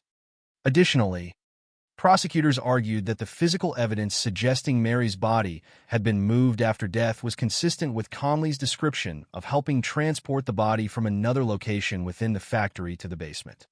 Although the prosecution acknowledged that no eyewitness had observed the killing itself, they maintained that the combination of circumstantial evidence and Conley's testimony established guilt beyond a reasonable doubt. The defense challenged nearly every major element of the prosecution's case. Their strategy focused first on the absence of direct physical evidence linking Leo Frank to the murder. Defense attorneys repeatedly emphasized that no witness had seen Frank attack Mary. No one testified to observing the alleged killing inside the superintendent's office. No physical evidence directly established that Frank had committed the crime. Instead, the prosecution's theory depended heavily upon the credibility of a single witness whose statements had changed repeatedly during the investigation. The defense argued that James Conley should not be considered a reliable witness precisely because he had altered his account multiple times before settling on the version that accused Frank. They reminded the jury that Conley initially denied involvement altogether before later admitting that he had written the notes found beside Mary's body. According to the defense, each successive version of Conley's story introduced new details, raising serious questions about whether his testimony reflected actual events or had evolved under the pressure of repeated police questioning. Defense attorneys also argued that Conley himself possessed greater opportunity to commit the crime and stronger reasons to shift blame onto someone else. They suggested that his admission to writing the notes connected him more directly to the crime scene than it connected Frank. Furthermore, they maintained that because Conley acknowledged participating in actions after the crime, his testimony should be viewed with particular caution, rather than accepting him as a truthful witness. The defense argued that investigators should have treated him as a far more significant suspect. Throughout the proceedings, the courtroom became a place where two fundamentally different interpretations of the same evidence competed for acceptance. The prosecution asked jurors to trust Conley's final testimony despite its earlier inconsistencies. The defense urged them to reject that testimony precisely because of those inconsistencies. The prosecution argued that Frank's nervousness and conflicting statements reflected guilt. The defense countered that such behavior could be expected from any individual accused of murdering a child under intense public scrutiny. The prosecution viewed the movement of the body and the handwritten notes as evidence supporting Conley's account. The defense insisted that neither item directly proved Frank's involvement. In many respects, the trial became less about undisputed physical evidence and more about credibility. Which witness should the jury believe? Which explanation better accounted for the available facts? Which interpretation appeared more convincing in light of the limited forensic capabilities available in 1913? These questions dominated the courtroom from beginning to end. Outside the courthouse, however, emotions remained extraordinarily high. Newspapers continued publishing frequent reports, ensuring that each day's testimony reached readers almost immediately. Public discussion intensified as the trial progressed. The case no longer belonged solely to lawyers and jurors. It had become a matter of widespread public debate, with opinions forming across Georgia and throughout the country. Later historians would point to this extraordinary media attention as one of the defining characteristics of the case, arguing that it demonstrated the powerful influence newspapers could exert over public perception during major criminal trials. Whether that influence extended into the jury room remains a matter of historical debate, but few dispute that the trial unfolded under exceptional public scrutiny. After weeks of testimony and legal arguments, the proceedings reached their conclusion. On August 25, 1913, the jury returned its verdict. Leo Frank was found guilty of the murder of Mary Fagan. The court sentenced him to death. For many observers, the verdict represented justice for a young girl whose life had ended in horrifying circumstances. Others, however, immediately questioned the outcome. Critics argued that the conviction depended too heavily on the testimony of James Conley, whose changing accounts remained deeply troubling. They pointed to the absence of direct physical evidence and the extraordinary public pressure surrounding the proceedings. Supporters of the verdict responded that circumstantial evidence, when considered together with Conley's testimony and Frank's own statements, provided sufficient grounds for conviction. The verdict therefore failed to end the controversy. Instead, it marked the beginning of a new chapter. Following the conviction, Leo Frank's legal team initiated a series of appeals, challenging both the verdict itself and the fairness of the proceedings. Among the issues raised were concerns that the jury may have been influenced by the hostile atmosphere surrounding the trial and by the intense emotions visible outside the courthouse. These arguments would keep the case alive long after the jury had spoken. Rather than bringing closure, the conviction deepened divisions within American society. Supporters of the verdict viewed the appeals as attempts to delay justice. Critics believed they represented an essential effort to prevent a possible miscarriage of justice. The legal battle would continue beyond the courtroom, eventually reaching the office of Georgia's governor and leading to decisions that proved even more controversial than the verdict itself. The trial had produced a judgment, but it had not produced consensus. More than a century later, the courtroom arguments remain central to every discussion of the Mary Fagan case. Historians continue examining the same testimony, the same evidence, and the same unanswered questions presented before that jury in 1913. The verdict resolved the legal proceedings of the moment, yet it failed to settle the larger question that has endured through generations: whether the court had identified the true killer of Mary Fagan or whether uncertainty had been mistaken for proof beyond a reasonable doubt. The next events would ensure that the controversy surrounding the case would extend far beyond the walls of any courtroom, transforming an already divisive murder trial into one of the most consequential episodes in American legal history. The guilty verdict returned on August 25, 1913, did not bring an end to the Mary Fagan case. Instead, it marked the beginning of another chapter that would become just as controversial as the investigation and trial themselves. In many criminal cases, a conviction concludes the public debate, allowing the legal system to carry out its sentence while communities gradually move forward. The murder of Mary Fagan followed a different path. The questions raised during the trial did not disappear once the jury reached its decision. They intensified. Supporters of the verdict believed justice had been achieved for a 13-year-old girl whose life had been taken in the National Pencil Company. Others remained deeply troubled by the evidence presented in court and argued that the conviction rested too heavily upon the testimony of James Conley, whose statements had changed repeatedly during the investigation. As these competing views spread, the case continued to divide public opinion long after the courtroom proceedings had ended. Following his conviction, Leo Frank's attorneys pursued every available legal avenue to challenge the verdict. They filed appeals, arguing that serious questions remained regarding both the evidence and the fairness of the trial itself. One of their central concerns involved the extraordinary atmosphere surrounding the proceedings. Throughout the trial, newspapers had reported developments almost daily, ensuring that the public followed every witness and every argument. Large crowds gathered outside the courthouse, reflecting intense public emotion surrounding the murder of Mary Fagan. Critics of the conviction argued that such conditions created an environment in which impartial justice became difficult to guarantee. They questioned whether jurors could remain entirely unaffected by the enormous public pressure. Surrounding the case, supporters of the verdict rejected these arguments. From their perspective, the jury had heard the evidence presented in court and reached its decision according to the law. They maintained that the appeals represented little more than an attempt to overturn a lawful conviction supported by James Conley's testimony and the circumstantial evidence introduced during the trial. As the legal process continued, the divide between these opposing viewpoints became even more pronounced. The debate was no longer limited to questions about who had killed Mary Fagan.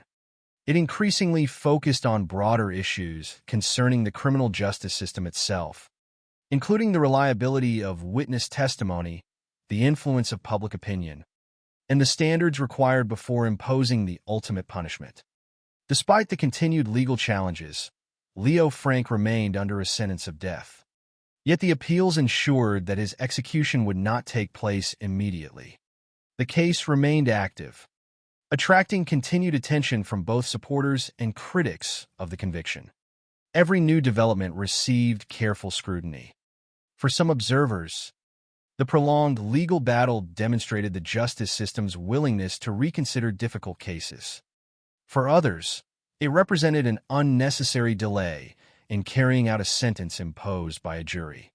The controversy reached a turning point in 1915 when Georgia Governor John Slayton personally reviewed the case.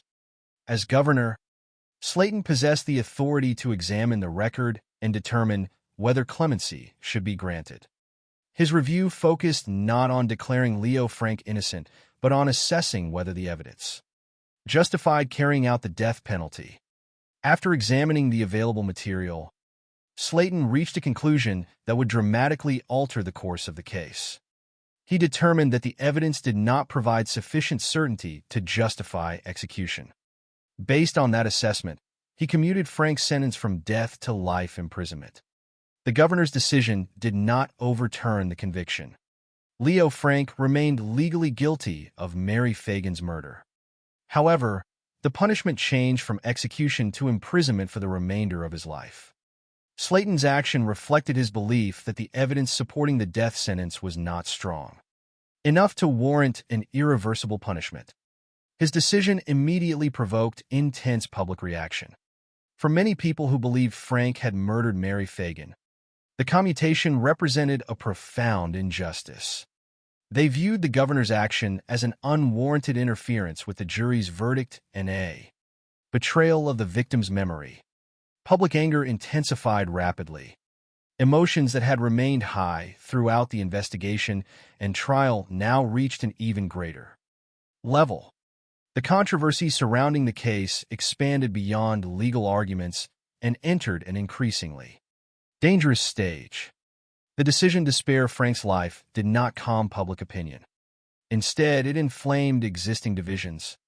The rule of law would soon face one of its greatest challenges. During the night of August 16th and the early morning of August 17th, 1915, events took a dramatic and unlawful turn. A group of approximately 25 influential men from Georgia organized a carefully planned operation to remove Leo Frank from prison. They secretly traveled to the facility where he was being held and succeeded in abducting him from lawful custody. The group then transported Frank to an area near Marietta, Georgia. There, they carried out an act that would become one of the most infamous examples of vigilante violence in American history. Leo Frank was lynched. The killing shocked many observers, even among those who had believed he was guilty. The legal system had already imposed a sentence, and the governor had exercised his constitutional authority to modify that punishment. By abducting Frank and executing him outside the judicial process, the mob effectively replaced the authority of the courts with its own judgment. Regardless of opinions concerning Frank's guilt or innocence, the lynching represented the complete abandonment of legal procedure. The rule of law gave way to extrajudicial violence. One of the most remarkable aspects of the lynching concerned what happened afterward. Despite the involvement of approximately 25 individuals in planning and carrying out the abduction and killing, no member of the group was ever convicted. The absence of criminal accountability became another lasting source of controversy surrounding the case. The murder of Mary Fagan had already generated fierce disagreement over the evidence presented at trial. The lynching of Leo Frank added another profound question to the historical record. How could such a public act of violence occur without legal consequences for those responsible? In the years that followed, the case continued to occupy a unique place in American history precisely because it encompassed two separate tragedies. The first was the murder of a 13-year-old girl whose killer remains the subject of continuing debate. The second was the unlawful killing of a convicted man after the legal process had already run its course. These events became permanently linked, ensuring that discussions of the Mary Fagan case would always involve not only questions about the original crime, but also questions about justice, due process, and the limits of public anger. Historians examining the case today often distinguish carefully between these two issues. One concerns the unresolved question of who murdered Mary Fagan. The other concerns the certainty that Leo Frank was removed from prison and killed by a mob without legal authority. The historical evidence leaves no dispute regarding the lynching itself. What remains disputed is whether the man who was lynched had in fact been guilty of the crime for which he had been convicted. That uncertainty has preserved the case as one of the most extensively studied legal controversies in American history. Governor Slaton's decision also acquired lasting historical significance. By commuting Frank's sentence, he acknowledged that the available evidence failed to provide the level of certainty he believed necessary for execution. Importantly, this did not amount to a declaration of innocence.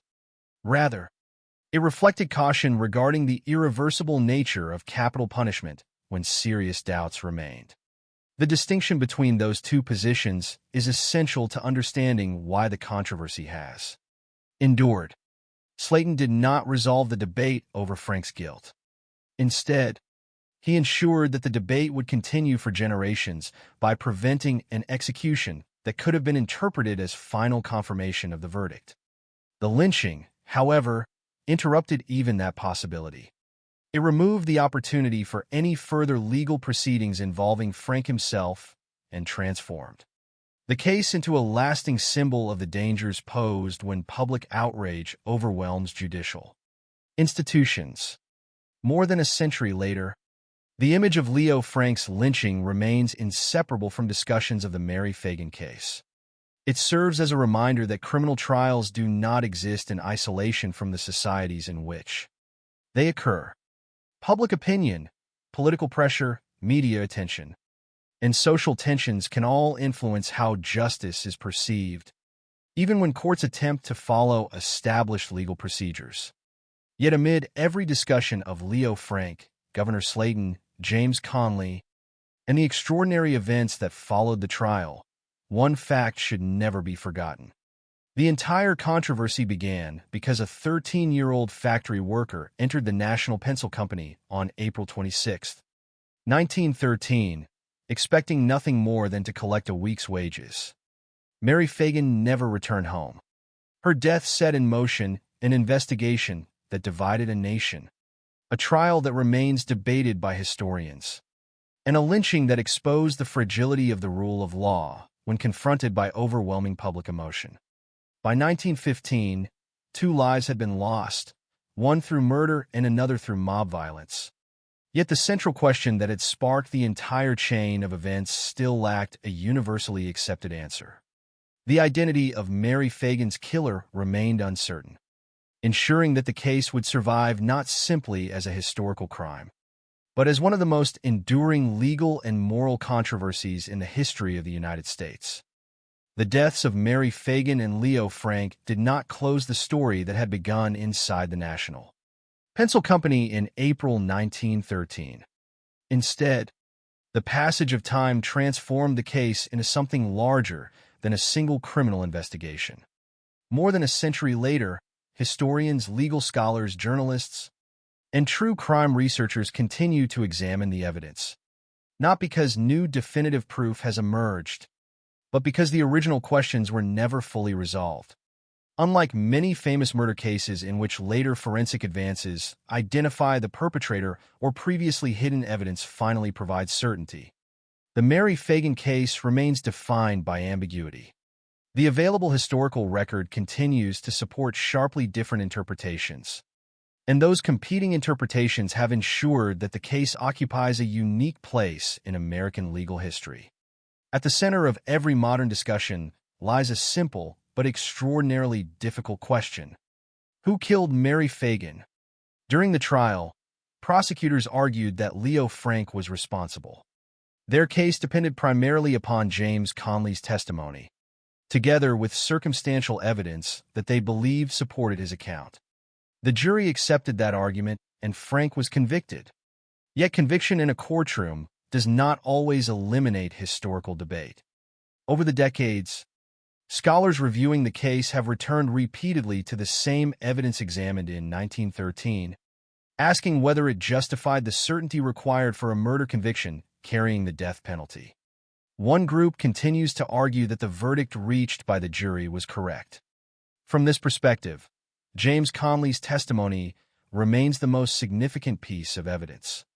Supporters of this interpretation acknowledge that Conley changed portions of his story during the investigation, but they argue that such changes do not necessarily destroy the essential truth of his final account. In their view, the core of his testimony remained consistent enough to establish that Leo Frank killed Mary Fagan and later instructed Conley to assist in moving the body and writing the misleading notes found beside the victim. They also point to what prosecutors considered inconsistencies in Frank's own statements during questioning, combined with the theory that Mary's body had been moved from another location within the factory to the basement. These observers believe the circumstantial evidence forms a coherent narrative supporting the jury's verdict. Although direct physical evidence was limited by the forensic capabilities available in 1913, they argue that criminal cases have often been successfully prosecuted through the combination of circumstantial evidence and credible witness testimony. From this perspective, the jury acted reasonably based upon the evidence available at the time. A second and equally influential interpretation reaches a very different conclusion. Many modern historians believe that Leo Frank may have been wrongfully convicted. Their concerns begin with the central role played by James Conley. Unlike witnesses whose statements remained stable throughout an investigation, Conley altered his accounts several times before arriving at the version that implicated Frank. Critics argue that these changing narratives create serious doubts regarding his credibility. They emphasize that no independent witness confirmed the events Conley described, and no direct physical evidence established that Frank killed Mary. Instead, they argue, the prosecution's case depended overwhelmingly upon believing one witness whose testimony evolved significantly during repeated questioning. For these scholars, that foundation appears too uncertain to support a conviction for capital murder. They also point to broader circumstances surrounding the trial itself. The courtroom operated under extraordinary public attention. Newspapers covered the proceedings almost daily, and large crowds gathered outside throughout the trial. Many historians believe such conditions created immense pressure upon everyone involved in the judicial process. Although it is impossible to measure precisely how much influence public opinion exerted upon individual jurors, critics argue that the atmosphere surrounding the proceedings raises legitimate questions regarding whether complete impartiality could realistically be maintained. Another issue frequently discussed by historians concerns anti-Jewish prejudice. Leo Frank was Jewish, and many modern scholars believe that prejudice against him may have influenced public attitudes during the investigation and trial. While the historical record cannot measure exactly how much such prejudice affected individual decisions, numerous researchers argue that it formed part of the broader social environment in which the case unfolded. They suggest that the combination of intense media attention, emotional public reaction, and existing social prejudice may have created conditions that increase the risk of a wrongful conviction. This perspective does not claim to identify the true killer with certainty. Rather, it argues that the evidence presented against Frank failed to eliminate reasonable doubt. A third interpretation shifts attention back toward James Conley himself. Even during the original trial, Frank's defense argued that Conley should have been considered a far more significant suspect than prosecutors acknowledged. Modern scholars who find this argument persuasive note several important facts contained within the historical record. Conley admitted writing the 2 handwritten notes found beside Mary's body. He acknowledged participating in events after the murder according to his own testimony. His statements changed repeatedly before investigators accepted his final version of events. Furthermore, the defense argued during trial that Conley possessed both opportunity and motive to shift responsibility onto someone else. These scholars therefore suggest that Conley may have been more directly involved in the murder than his testimony admitted. At the same time, it is important to recognize the limits of this interpretation. While many researchers consider Conley a highly significant suspect, no conclusive evidence has emerged proving that he alone committed the murder. The available historical record raises important questions, but it does not provide definitive answers. As a result, the identity of Mary Fagan's killer remains officially unresolved despite more than 100 years of examination. The limitations of forensic science in 1913 also play a central role in understanding why certainty has remained elusive. Modern criminal investigations routinely employ DNA analysis, advanced fingerprint techniques, digital reconstruction, and sophisticated laboratory testing capable of identifying evidence unavailable to earlier investigators. None of those technologies existed when Mary Fagan was killed. Investigators relied instead upon witness testimony, visual examination of the crime scene, handwriting comparisons, and the medical knowledge available at the time. Those methods produced valuable information but could not answer every question left behind by the crime. As generations of researchers have revisited the case, they have often concluded that the available evidence simply cannot resolve every uncertainty created during the original investigation. The inability to apply modern forensic methods means that some questions may never receive definitive answers. Beyond the debate over guilt and innocence, the Mary Fagan case has acquired lasting importance because of the broader lessons it offers about the criminal justice system.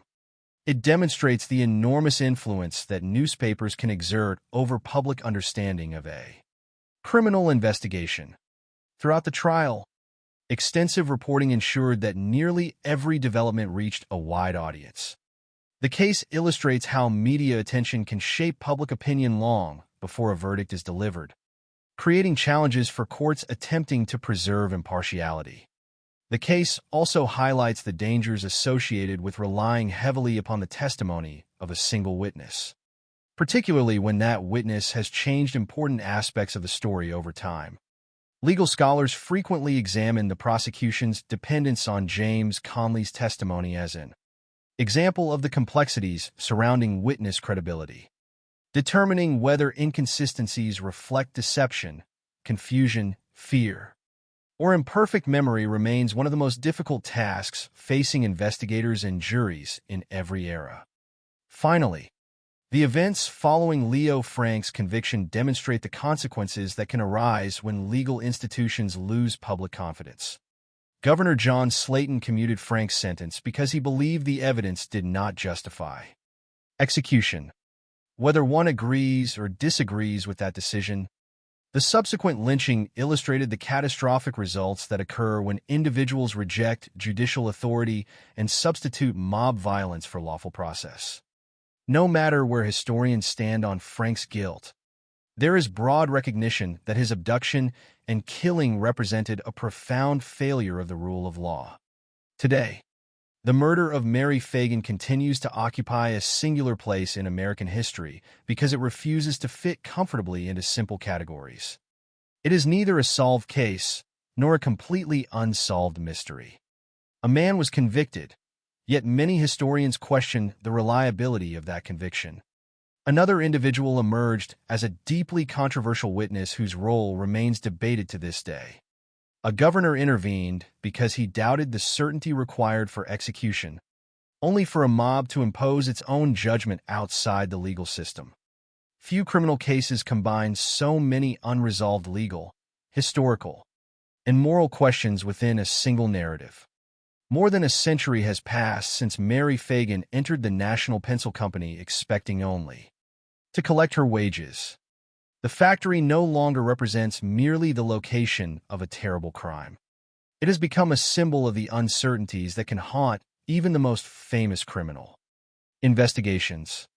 The names Mary Fagan, Leo Frank, James Conley, John Slayton, and Newt Lee remain permanently connected because each occupied a critical place within a story that history has never been able to explain with complete certainty.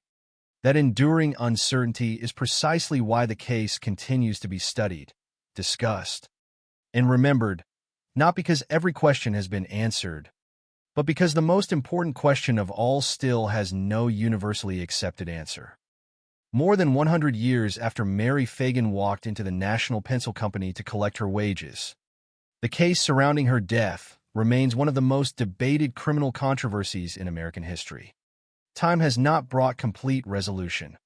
Instead, each generation has returned to the same questions that confronted investigators, lawyers, and jurors in 1913. What happened inside the factory that afternoon? Was Leo Frank truly responsible for Mary's murder? Was James Conley telling the truth, or was he protecting himself? Did the justice system correctly identify a killer, or did public anger and social prejudice contribute to the conviction of an innocent man? These questions remain central because the case represents more than a single murder. It reflects broader issues involving evidence, media influence, public emotion, and the responsibility of legal institutions to protect both victims and defendants. The story of Mary Fagan has endured because it contains no simple conclusion. Instead, it remains a complex historical record filled with tragedy, uncertainty, and lasting debate. At the heart of the case is Mary herself. Before becoming a name associated with one of America's most controversial trials, she was a 13-year-old girl living a difficult but ordinary life. She was a young worker in a factory, part of a generation of children and teenagers who entered industrial workplaces because their families depended on their income. Those who knew her described her as polite, hardworking, and without a history of causing trouble. Her life before April 26, 1913, was not defined by the tragedy that followed. She was a daughter, a worker, and a member of a family trying to survive in a rapidly changing city.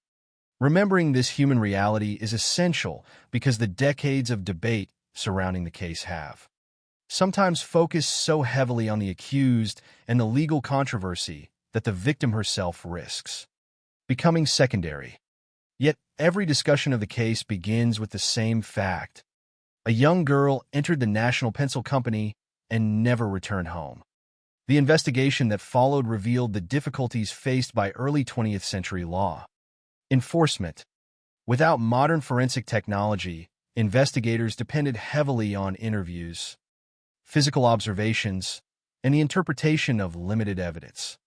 The discovery of Mary's body in the factory basement created immediate pressure to identify a suspect. The police initially examined several individuals, including Newt Lee, the night watchman who discovered the body.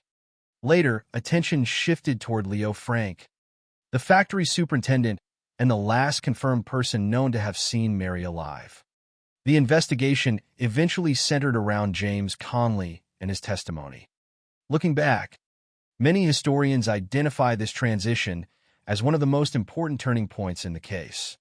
The evidence did not develop into a straightforward chain leading directly to one individual. Instead, investigators built a theory from multiple pieces that required interpretation.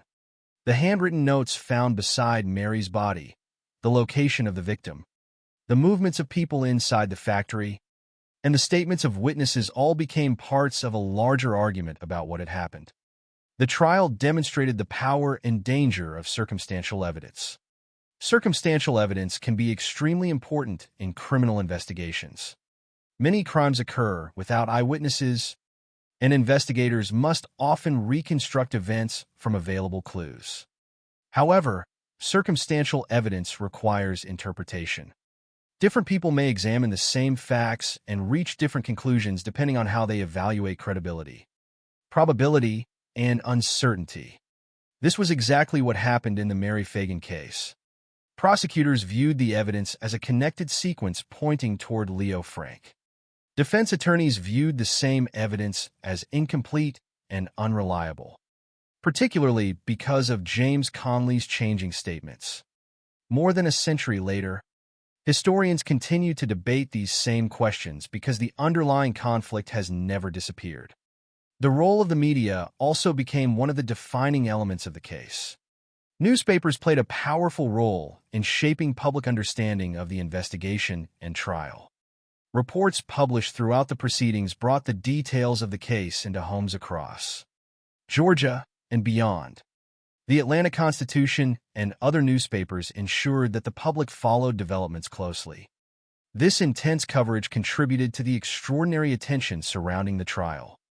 But it also raised concerns about whether public opinion could influence perceptions of guilt before the legal process had concluded. The case remains an important example of the relationship between journalism and criminal justice. News coverage can inform the public, expose important issues, and hold institutions accountable. However, when reporting becomes deeply connected with public emotion, it can also create an environment where accusations become accepted as facts before evidence has been fully examined. The trial of Leo Frank occurred in an era when newspapers were one of the primary sources through which ordinary citizens understood major events. The influence of those reports became inseparable from the public reaction that followed.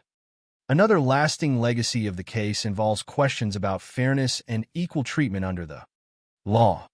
Modern discussions frequently examine the social environment surrounding the trial, including the existence of anti-Jewish prejudice and the intense hostility directed toward Frank. Leo Frank's identity as a Jewish man became an important factor in later historical analysis. Many scholars argue that prejudice formed part of the atmosphere surrounding the case and may have affected public attitudes toward him. Others focus more heavily on the evidence presented during the trial and argue that the conviction should be evaluated primarily through the available testimony and circumstances. Regardless of one's interpretation, the case demonstrates how social tensions can influence the way criminal accusations are received by communities. The legal system does not operate separately from society. Judges, jurors, lawyers, witnesses, and the public all exist within the cultural environment of their time. The events following Frank's conviction remain among the most significant reasons the case continues to be remembered. The decision by Governor John Slayton to reduce Frank's sentence from death to life imprisonment represented a dramatic moment in the legal history of Georgia. Slayton did not declare Frank innocent. Instead, he concluded that the evidence did not justify carrying out an execution. His decision reflected the principle that when uncertainty exists in a case involving irreversible punishment, caution is necessary. Yet rather than ending the controversy, the commutation intensified public anger. The subsequent lynching of Leo Frank demonstrated the danger of allowing public outrage to override legal authority. A group of men removed Frank from prison and carried out an execution without a judicial process. The fact that none of those responsible were convicted became another enduring source of criticism and historical reflection. The lynching transformed the case from a disputed murder trial into a broader discussion about justice, prejudice, and the rule of law. In the decades following the events of 1913 and 1915, the case became connected with wider historical movements and debates.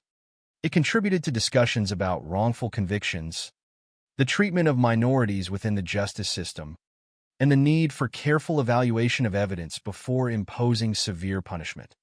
While the case itself cannot provide answers to every modern legal question, it remains an example of how mistakes, uncertainty, and social pressure can have consequences that last far beyond the individuals directly involved. For those who believe Leo Frank was guilty, The case represents a tragedy in which a murderer escaped ordinary punishment after receiving a sentence that was later reduced.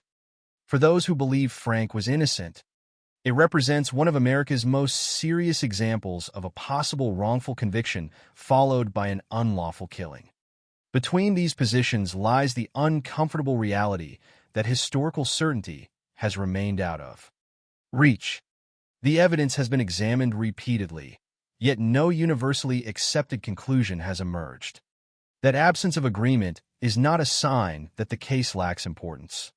Instead, it is precisely the reason the case continues to attract attention. It forces difficult questions about how societies decide guilt, how institutions respond to public pressure, and how justice should function when the evidence is incomplete. The story of Mary Fagan is ultimately a reminder that criminal cases are not only about verdicts and sentences. They're about people. They're about victims whose lives are changed forever, families who lose loved ones, defendants whose futures depend on the fairness of legal systems, and communities forced to confront their own beliefs and prejudices.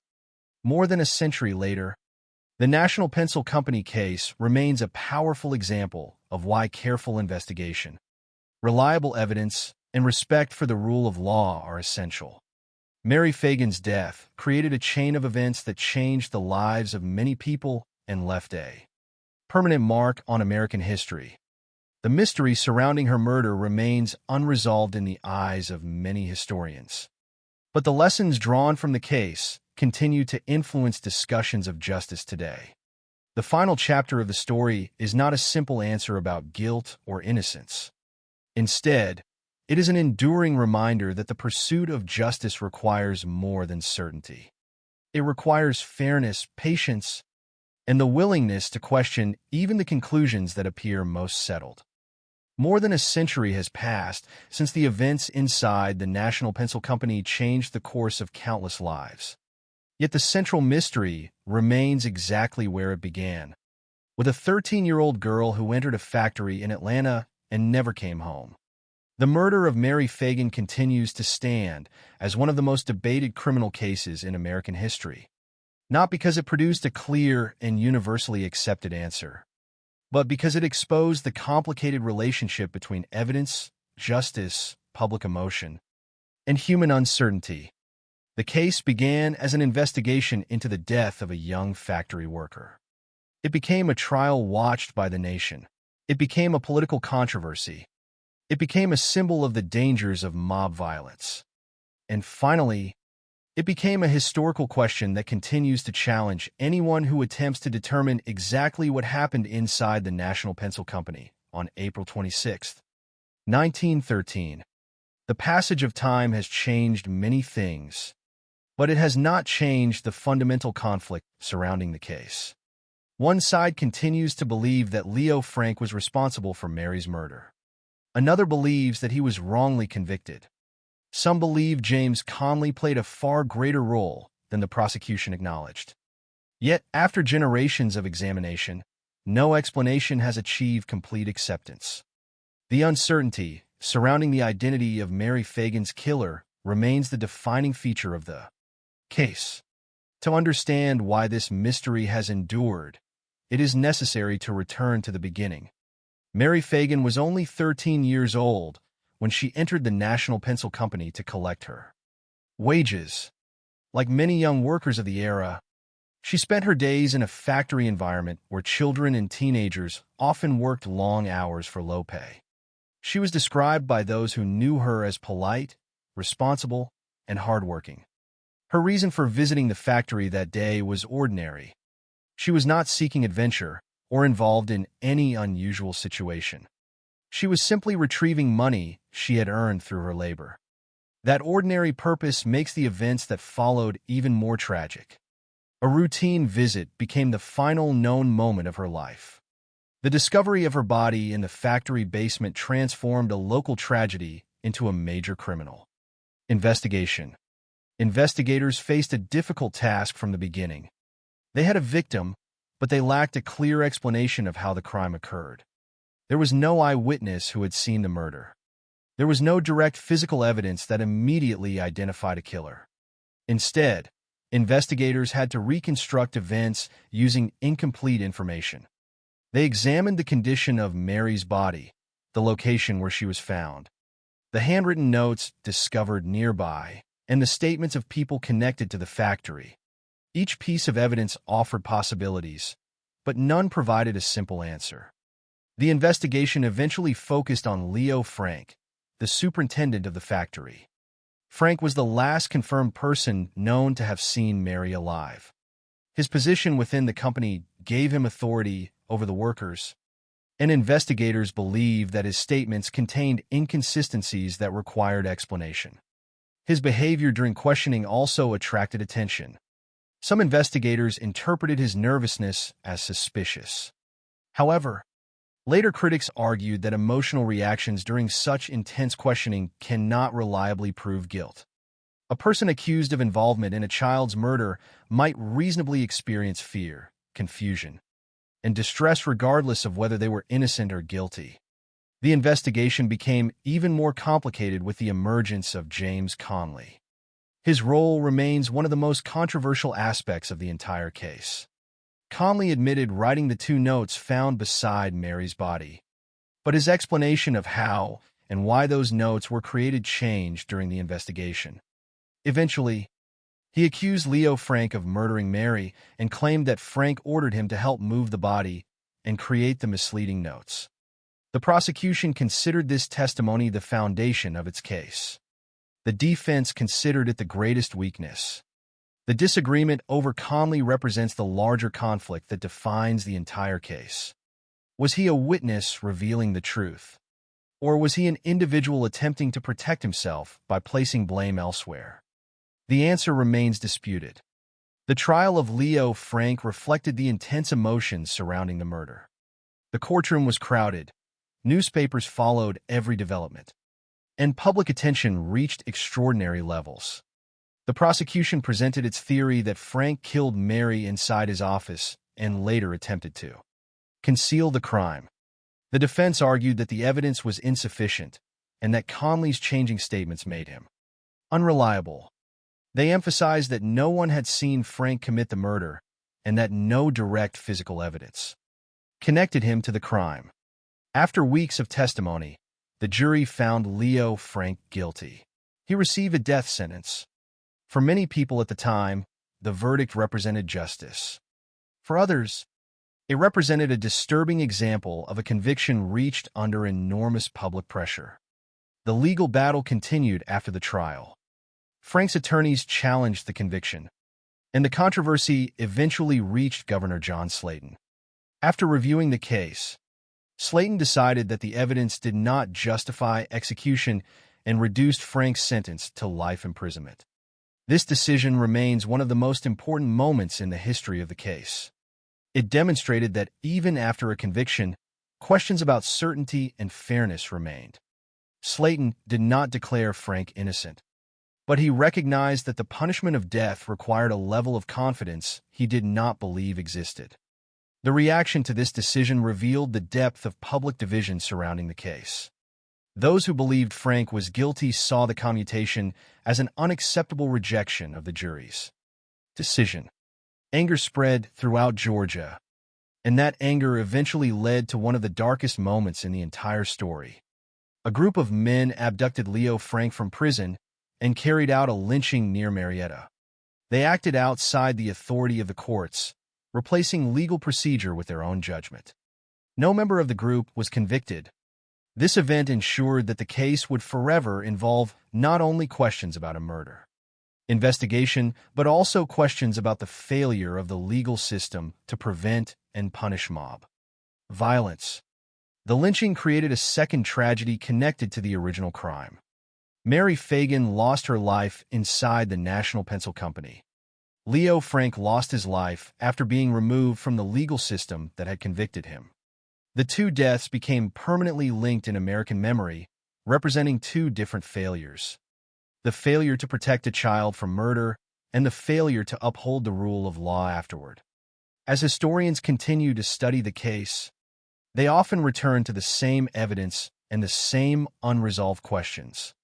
Supporters of the original conviction point to Conley's testimony and the circumstances surrounding Frank's actions. Critics point to the lack of direct evidence, the changing statements of Conley, the influence of public pressure, and the possibility that prejudice affected the outcome. Neither side has produced an answer accepted by everyone. This lack of agreement is what separates the Mary Fagan case from many other historical crimes. It is not simply an unsolved murder because someone was convicted. It is not simply a solved case because many continue to question whether the conviction was correct. It exists in the difficult space between legal conclusion and historical uncertainty. The importance of the case extends beyond the identities of those involved.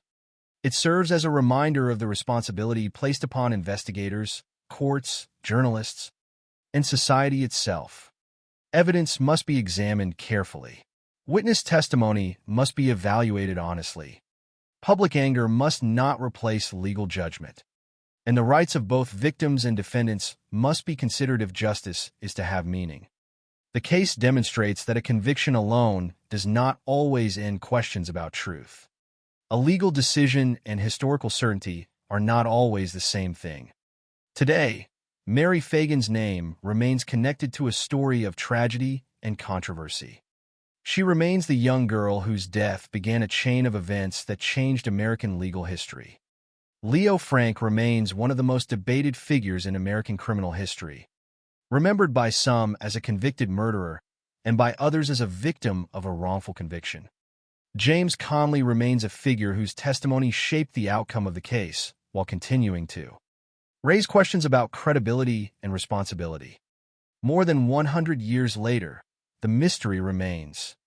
The National Pencil Company no longer stands as it did in 1913, and the people who witnessed those events have long since passed away. Yet the questions remain alive. Who killed Mary Fagan? Was justice achieved in the courtroom, or was a terrible mistake made? Could the truth ever have been discovered with the evidence available at the time? These questions may never receive definitive answers, but the continued examination of the case serves an important purpose. It reminds future generations that justice is not only about reaching a verdict. It is about ensuring that the search for truth is conducted with fairness, discipline, and respect for human life. The story of Mary Fagan endures because it represents one of the most difficult challenges faced by any justice system: the responsibility to seek the truth even when the truth is complicated, uncomfortable, and uncertain. Her death changed American history. The controversy that followed continues to challenge how society understands guilt, innocence, and justice itself. And after more than a century, the final question remains unanswered, not because people have stopped searching, but because the evidence left behind may never be enough to provide the certainty history continues to seek.